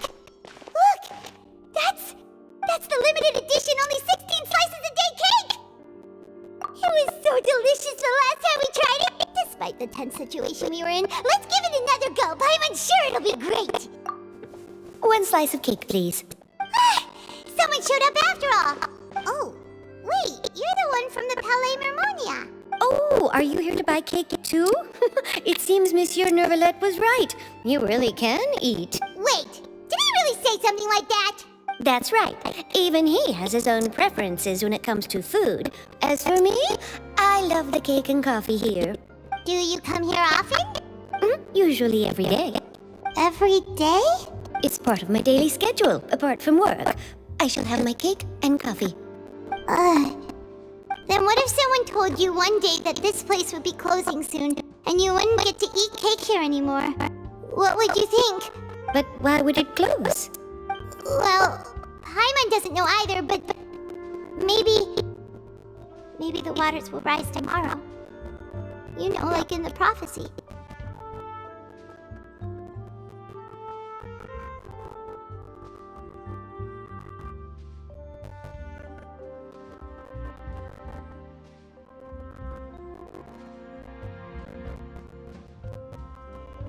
Oh, the prophecy. To be honest, I hadn't paid much attention to that. No, still, even if there'd be no more cake tomorrow, that wouldn't keep me from having some today. No, it's the same for eating in general. You might not be able to eat tomorrow, but if you can do so today, then you should carry on. That's what people call living, you know. Huh. Don't be sad. Excuse me, could I have 2 more slices of cake to go? These 2 slices are for you. Sijuin said that this kind of expression you're making is what humans call being sad. Oh, you know Sijuin? I sure do. She was born before me, and she sometimes comes to the surface to teach us things about humans.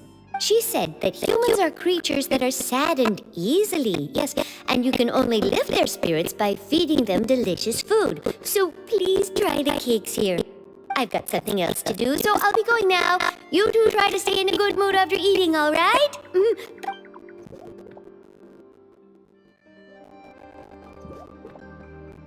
And there she goes! Alright, let's dig in. I'm unsure this cake will be delicious. It's more delicious than last time! And the flavor gets even better with a sip of tea. It sure would be nice if we could come again tomorrow. Sure would be nice if we could always eat delicious food here.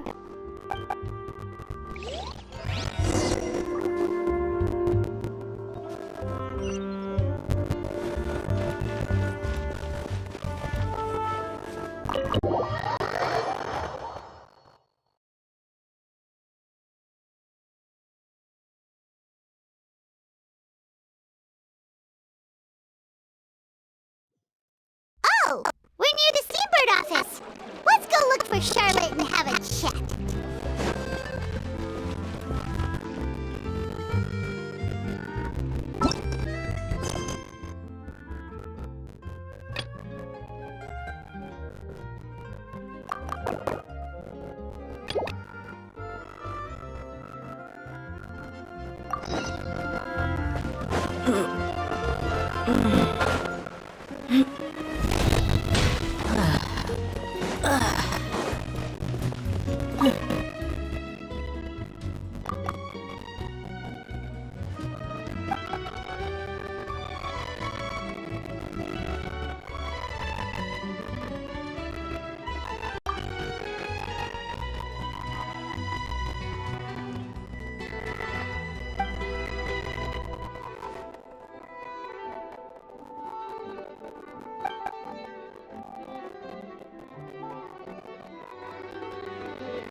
should be a lighthouse of truth.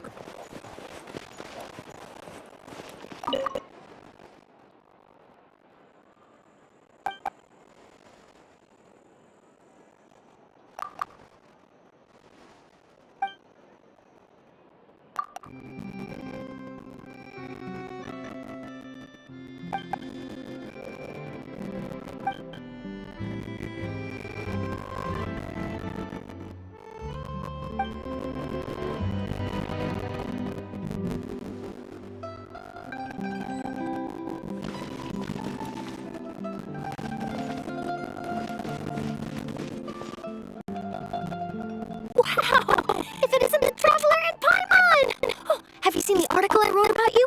Ha! You've got some nerve! You just used us to make some quick mora! Oh, you needn't worry about that. I heard that you were in Poisson some time back, so I sent you a letter to discuss just that. It appears you didn't receive it, though. It's all right, though. I've set aside the amount intended for you. I've even set the table with some food. Really? Oh, you're the best! You're almost a little too easy to win over, Paimon. If I were a journalist with ulterior motives, you'd be in trouble now, you know.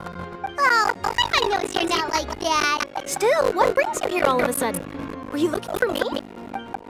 A friend of ours met you a while back, and when she mentioned it, we thought of coming to see you. Her name's Mona. Ah, so you know Miss Mona as well. She's a guest columnist for our paper. Really good one, too. She's so young and already such a brilliant astrologist. So she mentioned me? What did she say? She said that you're a real daredevil of a journalist. Nice.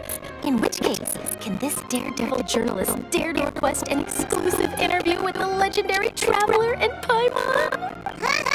So your article in the paper today doesn't count? Oh, of course it doesn't. That was more like live photography. What I'd like to do is dive deeper and ask you to talk about the things you've seen and experienced. Yeah, are we even qualified enough? Why not? If I say you're worth an interview, then you're worth it. But not right now, of course. I'll need a few days to prepare. Oh, in that case, we'll just chat when you have the time then? Oh, so that's a yes? Splendid! I'll tell the editor-in-chief immediately. I'll have to apply for lighting, a venue, some props, and... Whew, so much to get done now. Talk to you later. Wait, Charlotte, Paimon's still got a question for you. And what's that? If, just for example, Fontaine were to be flooded tomorrow, what would you do today? Huh, that's the prophecy you're talking about, isn't it? I mean, I do hear about it often, but I never once thought that the day could be tomorrow. If you're seriously asking, then I might try and think of a way to leave Fontaine. Oh, but I'm still a journalist, first and foremost. That means I have a duty to be reporting from the scene. And secondly, I wouldn't forsake my homeland that easily. From what I've seen, most people don't know what they'd do should the worst come to pass. In truth, it might be better just to behave like normal rather than worry over such an end.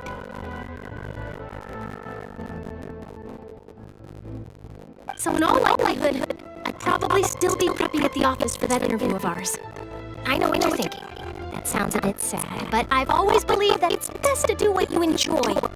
Just think about it. If this nation really were to be suddenly destroyed tomorrow, but I still successfully finish an exclusive interview with a truly unique person, then the story I would wind up writing would truly be timeless. And then do you know what I'd do? Well, I'd write that story, send it for printing, and use messenger pigeons to get copies out to the various nations as soon as possible. I'm not a dreamer, nor am I a workaholic, but I do love my job, and I'd be proud of leaving such an article behind. I guess you could say that I was born to be a journalist. But anyway, that's my answer. And on that note, I'll get back to my preparations. That's so nice. All of a sudden, Paimon actually kinda envies her. Anyway, let's go and take a look at the sea, shall we?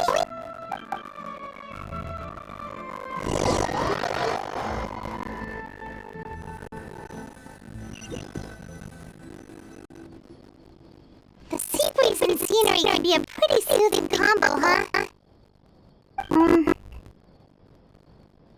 Paimon's been thinking. If it wasn't Fontaine, well, all of Tevat that would be destroyed tomorrow, where would we go and what would we do? No, Paimon should ask, if you could choose, what would you like to do?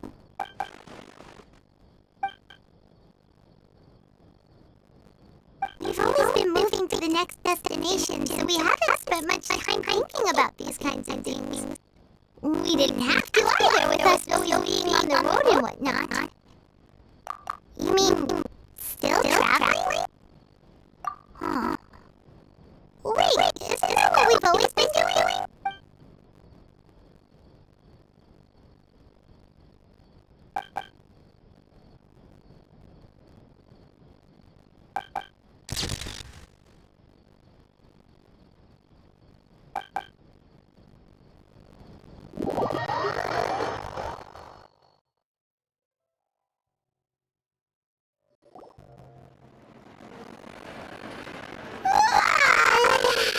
Feels like you'll grow old if you stay here long enough. But it's still better than the Fortress of Masquerade, that's for sure. It's not only damp there, but salty too. Ah, so the two of you are still here. Wonderful. Oh, you're from the Palais Harmonia, aren't you? Yes, I'm Isadora. Monsieur Nervilette sent me to look for you two before. I heard that afterward you went to the Fortress of Masquerade. Not at all. I'm well aware that you're friends of his. Actually, I'm here to pass along a message from him. Yes, inside the Opera House. The Maréchaussée Phantom has declared the incident a small-scale riot. A riot? Well, that said, I don't personally think it was that serious. Lady Farina was watching a performance at the Opera House, and while she was resting during an intermission, some other audience members suddenly started harassing her, loudly accusing her of doing nothing about the prophecy crisis. And before she could respond, others started to join in. The crowd continued to grow, and protests against the Hydro Archon started to break out.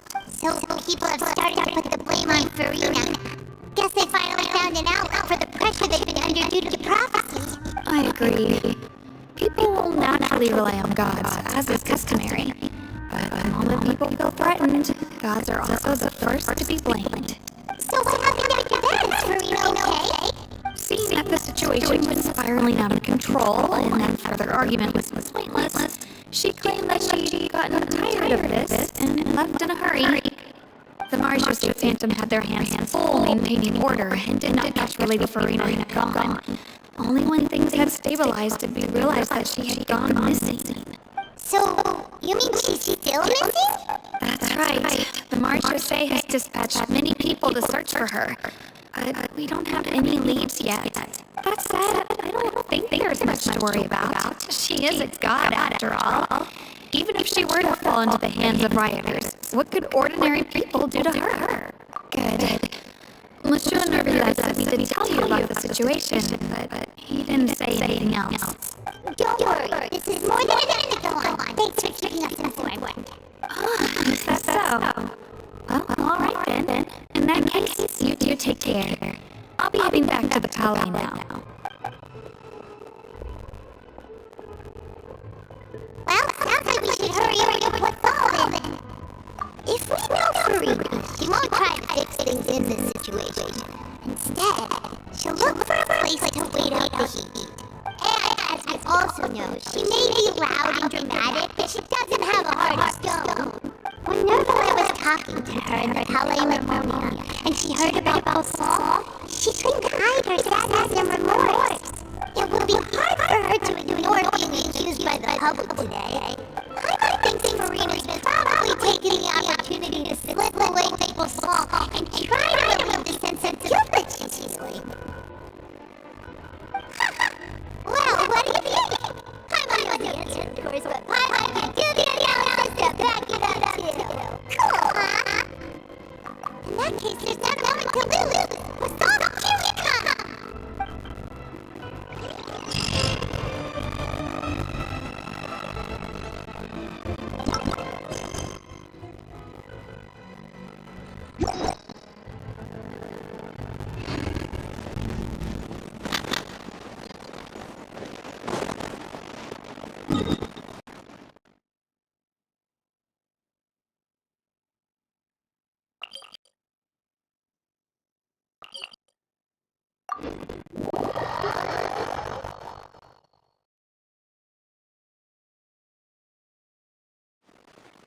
This place looks deserted. All the survivors must have evacuated already. All that's left here is signs of devastation. Could Farina really be here? Let's try to find her as soon as possible.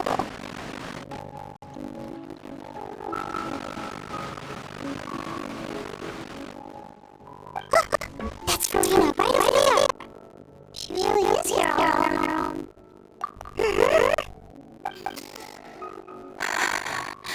Should I just give up? This is all meaningless. What was meant to happen did happen after all. Everyone's dead. I'm sorry. I'm so sorry. Give up, Farina. There's no point in holding out. I'm sorry. But what can I even do other than to repeat meaningless apologies over and over? Who's that? Don't worry, Farina, it's just us. So who is you, long traveler from another land? Why, I almost thought you were someone from that mob, my ignorant subjects. Real eggs and my ridiculous. Farina, you were crying down, weren't you? The tear stains on your face are obvious. What do you mean, tear stains? I remember. The show at the opera house earlier this morning was so moving. I'm still trying to process it. That uncivilized rabble they were, disturbing and enjoying the arts. They even dare to tell their Archon. I must teach them a lesson. They can just stand there twisted, frustrated faces once they realize that I'm nowhere to be found. Oh, and I'm sure we're letting those people from the march just expand and are freaking out right next to them too.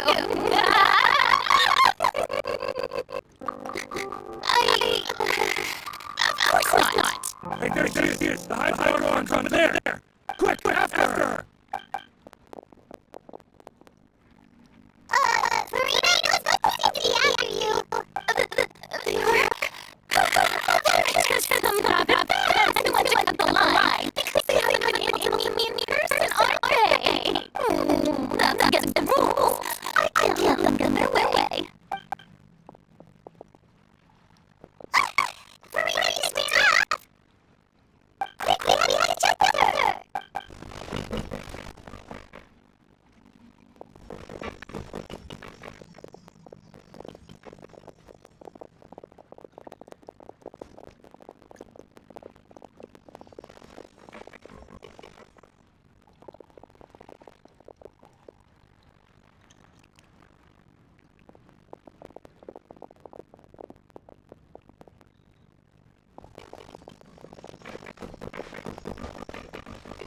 This should be the place, right?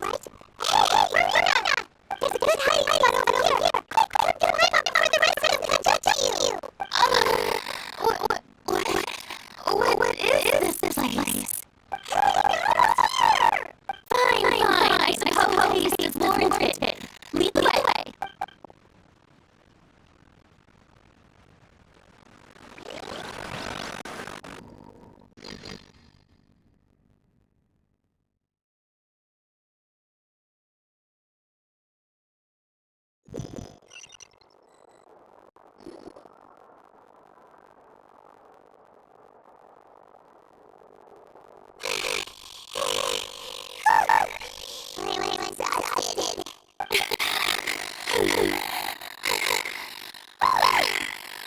I'm so tired. I totally love that coffee. No, I mean, I'm merely leaving the sheer enthusiasm display.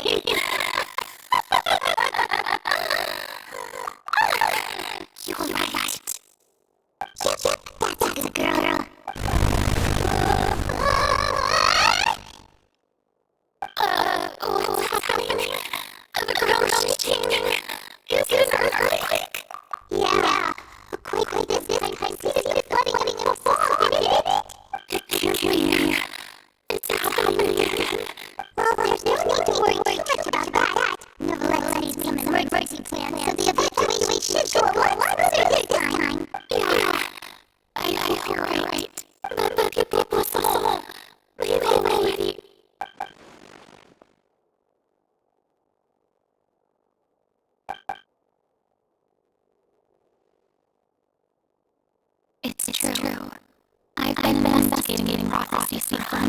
years. I once had an informant all over that, searching for clues and feeding information back to me.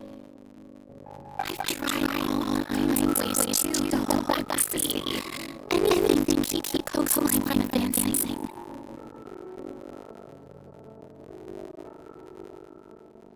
But all my efforts proved to be futile.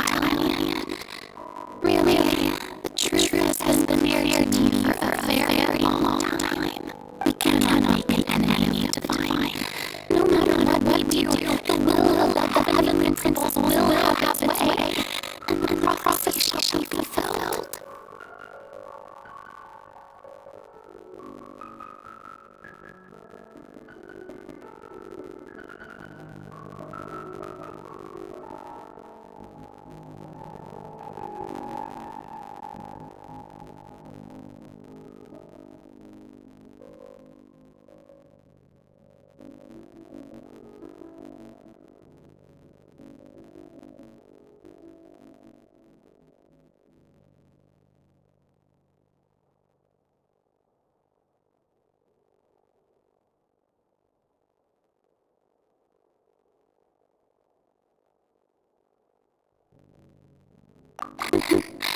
Give up. I do love the sound of that phrase.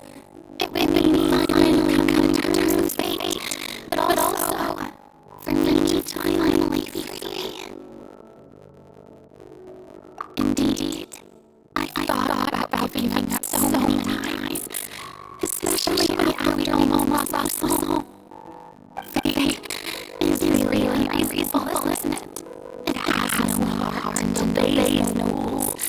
The prophecy has only just started to come true, and so many people have already lost their lives. But just now, it all became clear to me. I still don't have the right to come to terms with fate on behalf of everyone else. As long as the final moment hasn't come, it's still not too late. Don't worry.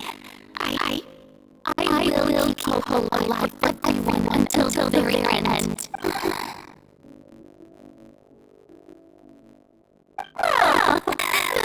Not for now. I got to play the strict maiden, but honestly, considering my rank station, that wasn't a good fit at all.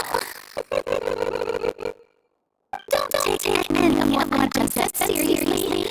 How could I possibly let Fontaine fall to the winds of such trivial prophecy? Come on! This is why you were actually being honest now.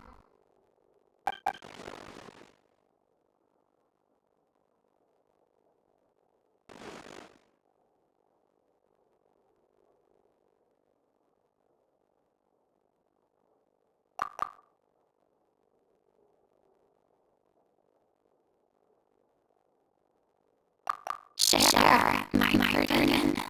That's impossible. It stated right from the start that this would be my duty alone.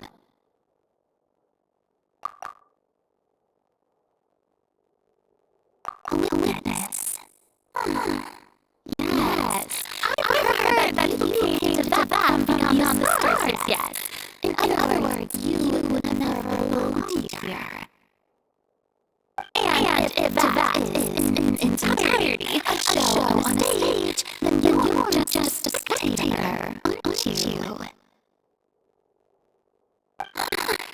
If that's the case...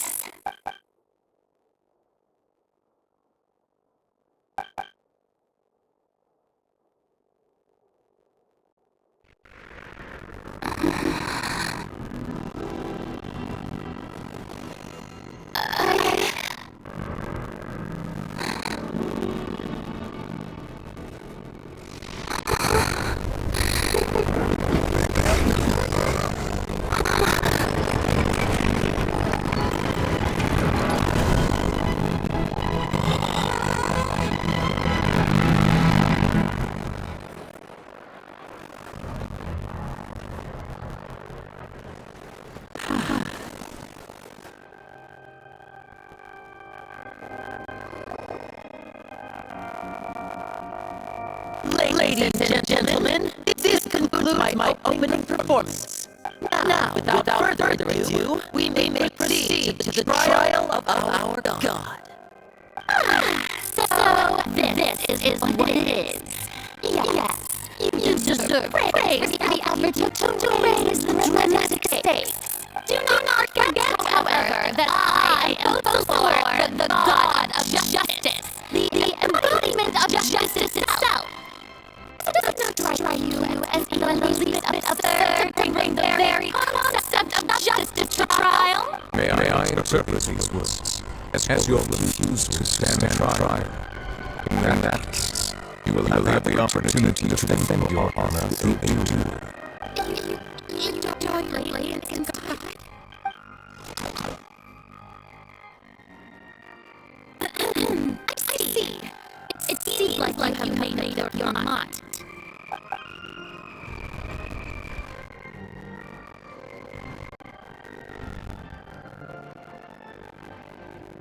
I'm not killing it.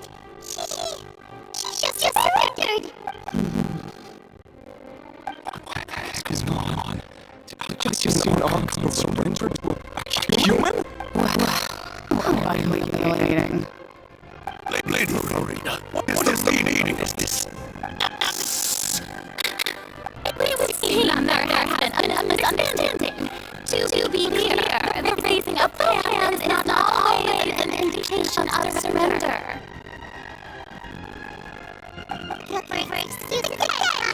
I raised my hand just now to indicate my acceptance of the trial. No duel shall be necessary. I will admit that I have been run away for a long time. I'm sorry, everyone. I was unable to protect people of Lisbon. It is my duty to stand trial for my crimes.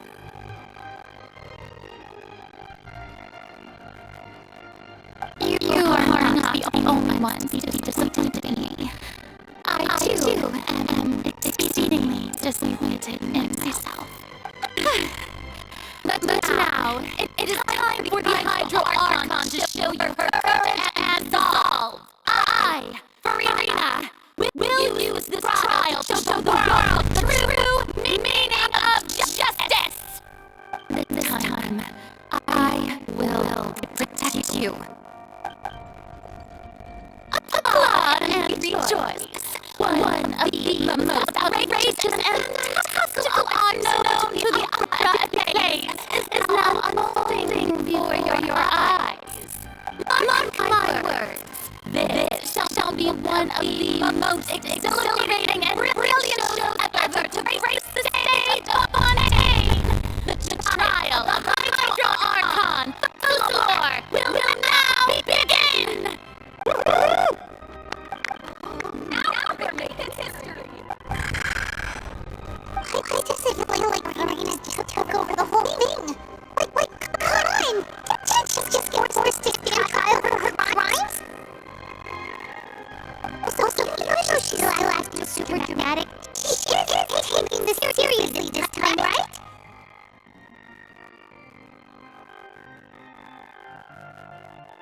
Alright then. Who will be my opponent in this trial? The court asks the prosecutor, please take the stand. Is that so? Very well. Then please be witness to that. My accuser and fated opponent.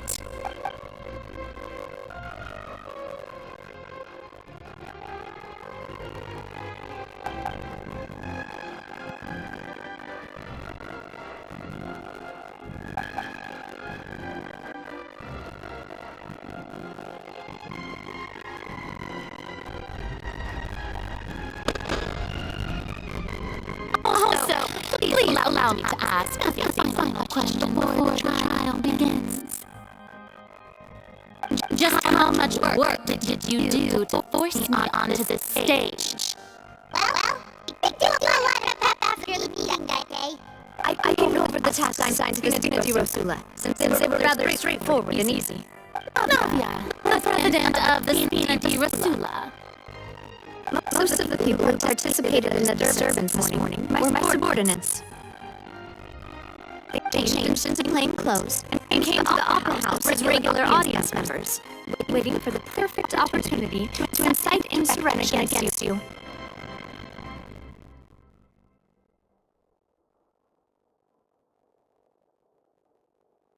The people's resentment against their Archon has been building as more and more of the prophecy is fulfilled. A spark was all we needed to turn smoldering anger into a flame.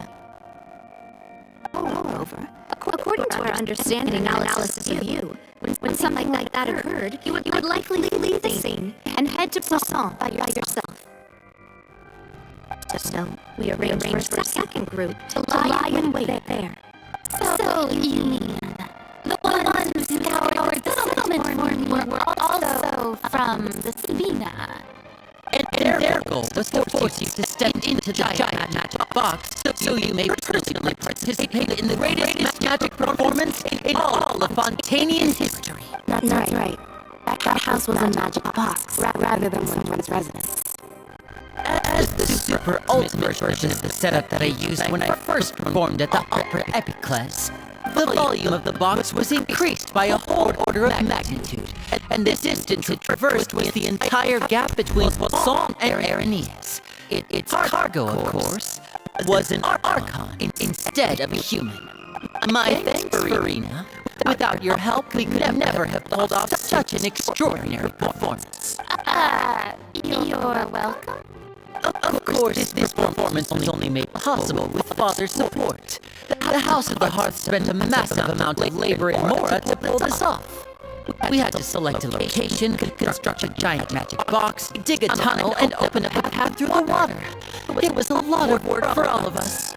So, in other words, the earthquake that we felt in the giant magic box was just a normal tremor from the transportation of the whole house? That's right. It wasn't a sign of another disaster to come. Then, I guess that's not in Florence parts. You gathered a crowd, prepared a stage, and made sure that the champion duelist would be immediately ready for a fight. Also that as soon as I appeared on the stage, the trial may commence without a hitch. Am I right? Yes, that is correct. Well, Florence, I must commend you for your courage. Only the most outstanding champion duelist in all of Fontaine would accept a duel with an Archon without flinching. Thank you. As for you, traveler, I suppose your role was to keep me distracted with conversation once you found me in Fontaine. You'd make sure that I didn't notice anything amiss before revealing yourself as my prosecutor once we'd arrived onto the stage. Oh?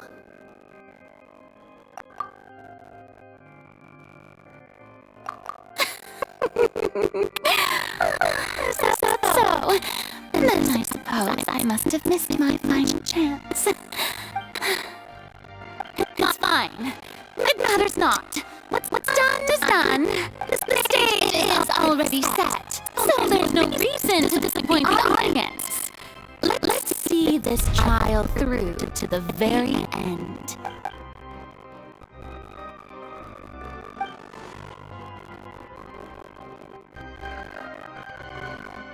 Mr. Prosecutor, please allow me to pass this along.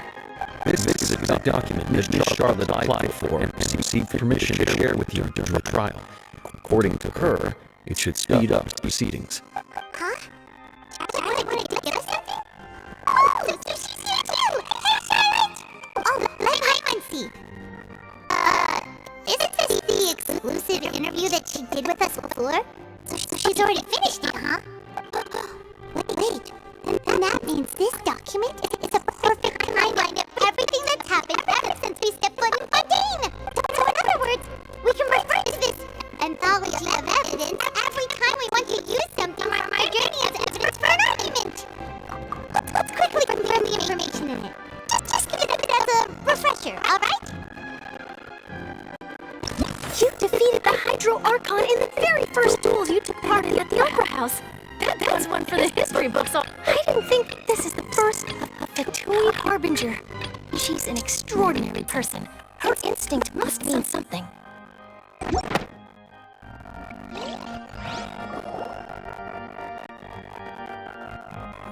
The prosecution and the defense are both in position. The trial shall now begin. Oh, come on, nervy lad. There's no need to repeat all the unimportant legalese. Just fast forward to the part where the prosecution lays out my offenses. As the defendant and the lead actress of this performance, I still haven't even been informed of my supposed guilt in all of this. Of course, it is only natural for humans to struggle to understand the actions of a god. However, you will need more than that to convict me of a crime. That's true. But my charge here is unrelated to your conduct as an Archon. Instead, I would like to charge you as a fraud who's never been the Archon in the first place. Wait, what was that? Lady Farina's a fraud? Hey, I came here thinking that we were going to try the Hydro Archon for forsaking the Tui. Did I hear that right? She's not our Archon at all? Charge accepted. Lady Farina, do you plead guilty to the charge? Lady Farina. I plead not guilty. How can I be guilty?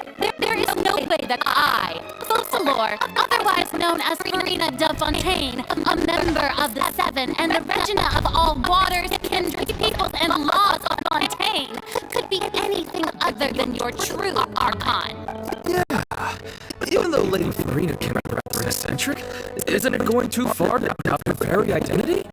Yeah, I've never questioned her identity either. Sure, Lady Farina can be super irresponsible, but what grounds does that prosecutor have to make such a huge claim?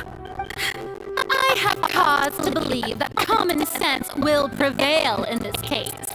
Many of the members of the audience have known me as the Hydro Archon ever since they were born. There will be no fooling in their memory. See? Even the Oratrice has decided to show me its favor. Are you sure you want to commit to a charge that will never be upheld?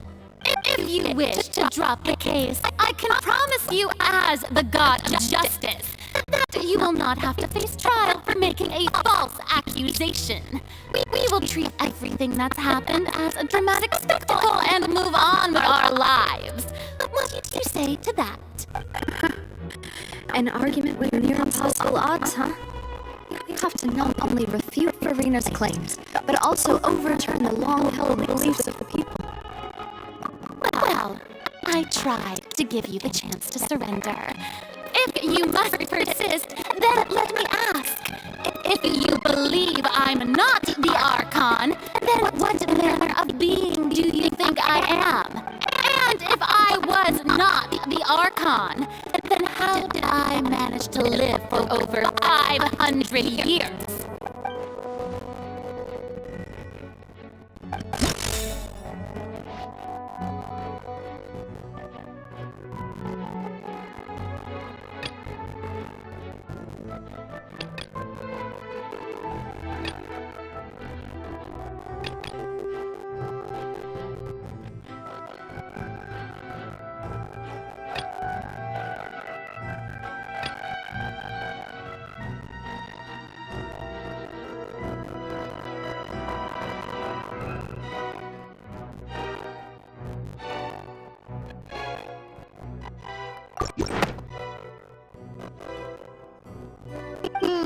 That doesn't sound right.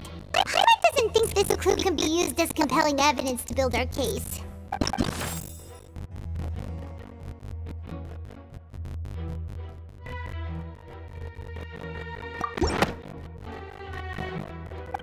First of all, you may be a member of another long-lived race, which would allow you to naturally possess an extended lifespan. And second of all, even if that wasn't the case, there could be other ways to extend your life. Who gave you that idea? Was it the knave? You'd sink so low as to use a harbinger's words against me. A curse. I once thought it possible that the aura of an Archon might naturally resemble a type of curse. But in light of this claim, perhaps what I sensed was not your divinity, but a curse after all. You sensed it too, huh, Nervlet? Lady Farina is actually a human? Well, it is true that it's extremely difficult to tell humans and gods apart just by looking at them. It's not impossible.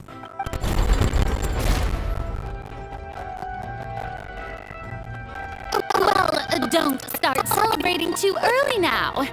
Even if I have been carrying a curse like you said, how does that prove that I am merely a human being? Besides, everyone knows that the main difference between a human and a god is the possession of authority. Gods can do what humans cannot. That's why they're worshipped as gods. For centuries, manifestations of my authority have served the nation of Fontaine. One need only to turn their eyes towards the Oratrice Mécanique d'Analyse Cardinal in this very opera house, or consider the indemnitium that is used in every aspect of life.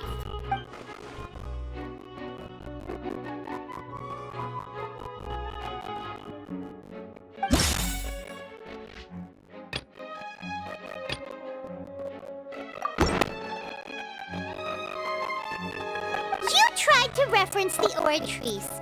But weren't you as confused as all the rest of us when the Oratrice declared Child to be guilty without any proof? Otherwise, you should have come up with a good explanation for that by now. Didn't I make myself clear at the time? The decisions of the gods are naturally difficult for humans to comprehend. There is no need to provide an explanation. Lady Farina, I believe a reminder of your current circumstances is in order. While the court is in session, the principles of justice and the law must come before all else.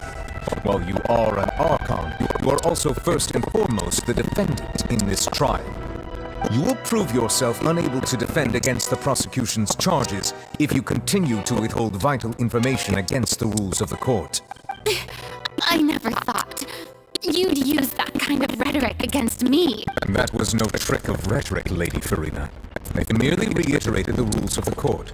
Rules that all should respect and follow. So, you neither knew why Child was declared guilty, nor did you understand the structure and operations of the Oratrice. Instead of having been created by you, the manifestations of authority you mentioned have been made by the real Hydro Archon, haven't they? The real Hydro Archon? Well, now you're really losing me. It is true that I did not know why the Oratrice gave out a guilty verdict that day. But the Oratrice handed out that verdict unilaterally, and it has been operating independently ever since it was first created. You can't argue that just because a divine creation is flawed, that the god behind it must also be no god at all. She's still throwing out all kinds of excuses. Seems like she's confident that we won't be able to produce proof that she has no power over the Oratrice. My power as an Archon. There are many ordinary citizens in the audience. How can I just carelessly demonstrate the formidable power of an Archon? If that poses a concern, I'm prepared to extend my protection to the audience. You don't need to go that far.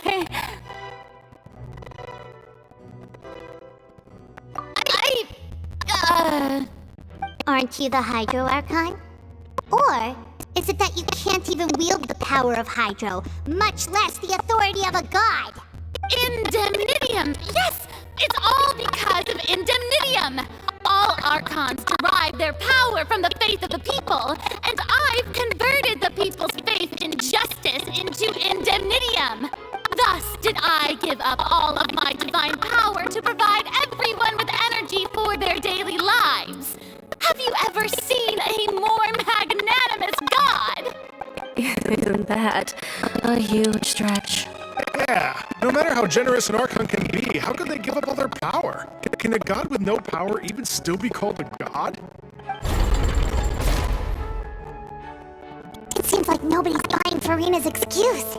Hey, come now, everyone. Please don't stare at me as if I was a liar. I'm still the same Farina you knew, right? The one that you loved. Shouldn't you want to believe in me? Please? You've got to believe me. If what the prosecutor said is true, she really has committed a grave offense. Did she deceive all of us? And all of our parents and grandparents too? And all of our ancestors? Ever since they were born? Enough! That's enough.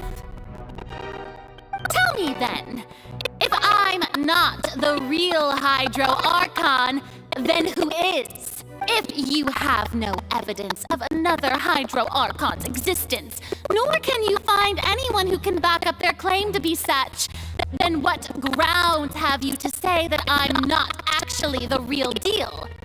Wow, she came up with yet another argument. How can we refute her now? Seems like she really doesn't want to give up.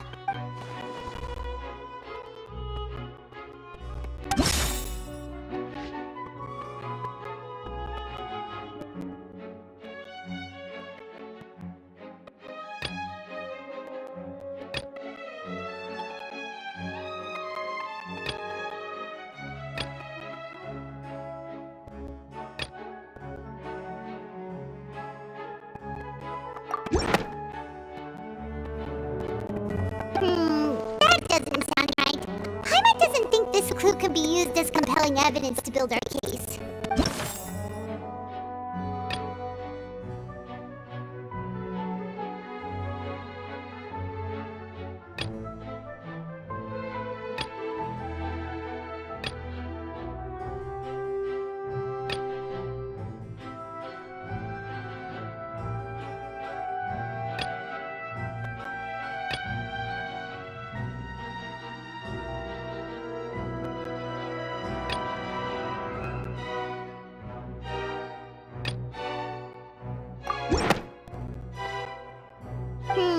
That doesn't sound right. Paimon doesn't...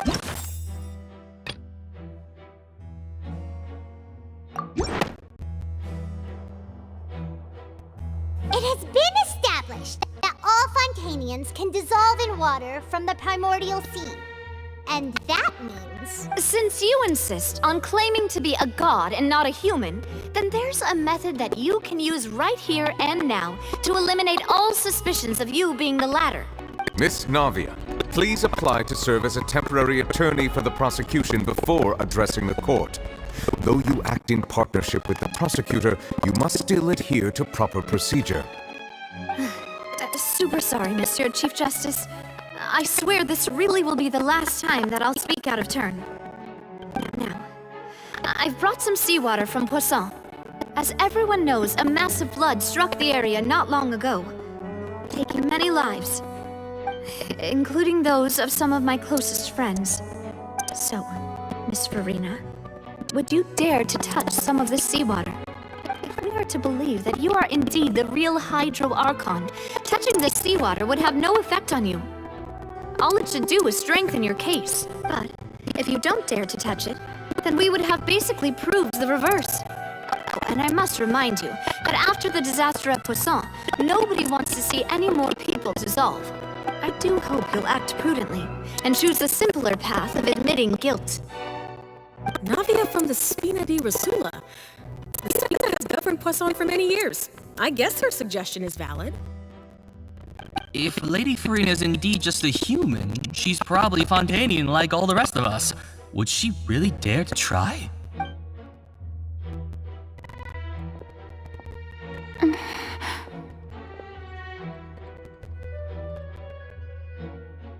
Lady Farina, this test has been unilaterally proposed by the prosecution. As it falls outside the realm of standard court proceedings, you possess the right to decline participation. Well, of course he had to tell her that. But refusing to participate is basically the same as a confession of guilt. She's just staring at the water without saying a single word. It really does seem like she's quite terrified of it. That could only mean... What's going on? Is she really planning to... That's not what we thought she would... Due to the inherent risk of the test, Lady Farina, you may... Hey!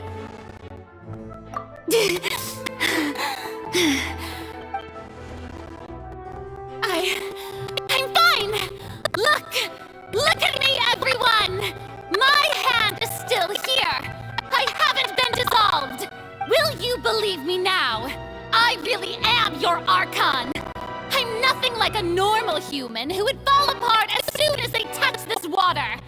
Really? Was this not the most obvious thing in the world? Miss Siegewing? If you are present, Miss Siegewing, please come forward and attend to the defendant. Siegewing? Don't be nervous. It'll just take a few seconds. Let me see. That should be enough. Please announce the results of your evaluation to the court, Miss Siegewing. As everyone doubtlessly saw, Miss Farina was displaying symptoms of hyperventilation and flushed skin. These indicate that she was experiencing the adverse effects of exposure to primordial seawater. The extent to which she was affected is the same as other humans when exposed to primordial seawater of a similar concentration. Thank you, Miss Siegewing. Lady Farina, you may return to the defendant's stand. Oh, wait. What did she just say? I didn't get dissolved! Shouldn't that be enough to prove my innocence? Well, considering your tendency to run from your problems, we did originally prepare a direct sample of the seawater around Poisson. However, after extensive discussion, we exchanged it for a sample that is not concentrated enough to dissolve an actual human. After all, on the off chance that something entirely unexpected might occur, we don't want anyone else to lose their life to the sea. Yeah, so out of regard for Farina's life, you secured a low-concentration sample and asked the head nurse to serve as an expert witness. It's a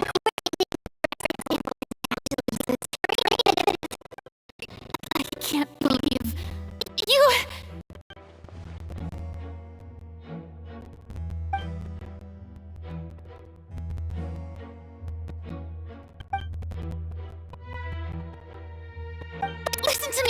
Listen to me, everyone! Please don't give me such cold and disdainful looks! What happened just now didn't prove a single thing! Think about it! How can you conclusively prove that an Archon can't also be affected by the primordial seawater? Also, if I was really just a human, why would I dare to just put my hand in that kind of water?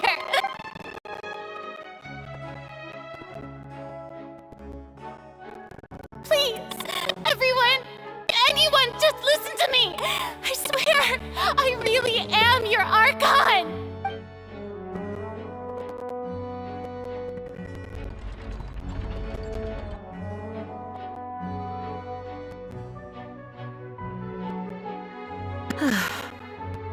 I don't think anything she says at this point will sway anyone.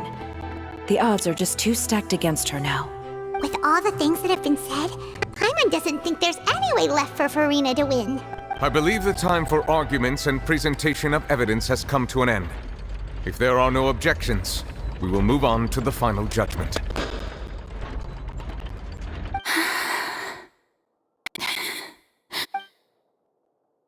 I don't think anything she says at this point will sway anyone. She's too stacked against her now.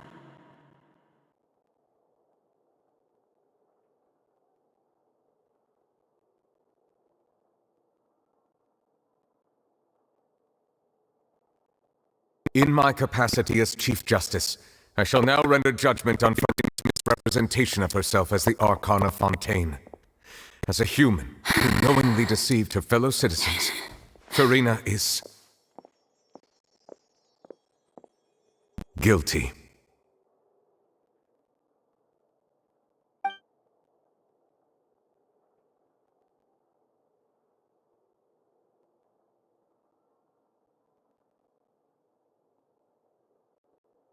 We shall now turn to the Oratrice Mécanique d'Analyse Cardinale to render the final verdict on the charges.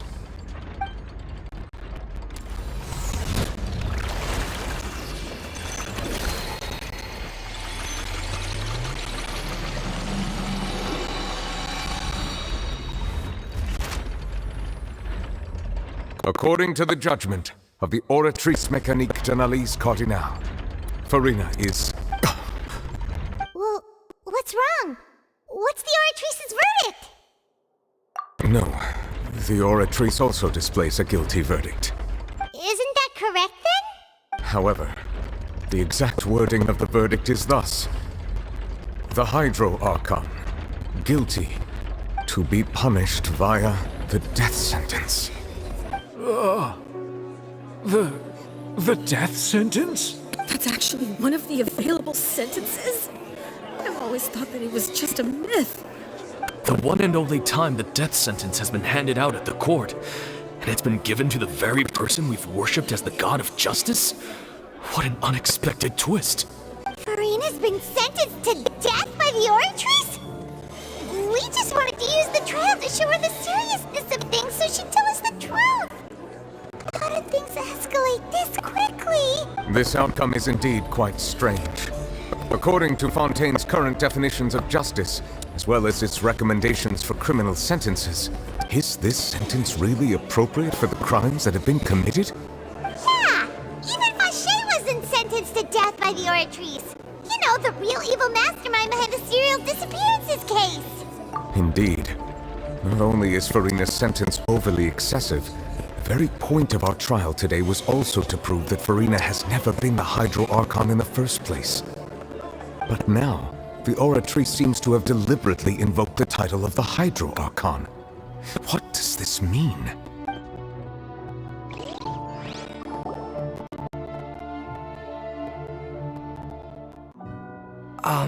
Excuse me, if I may interrupt.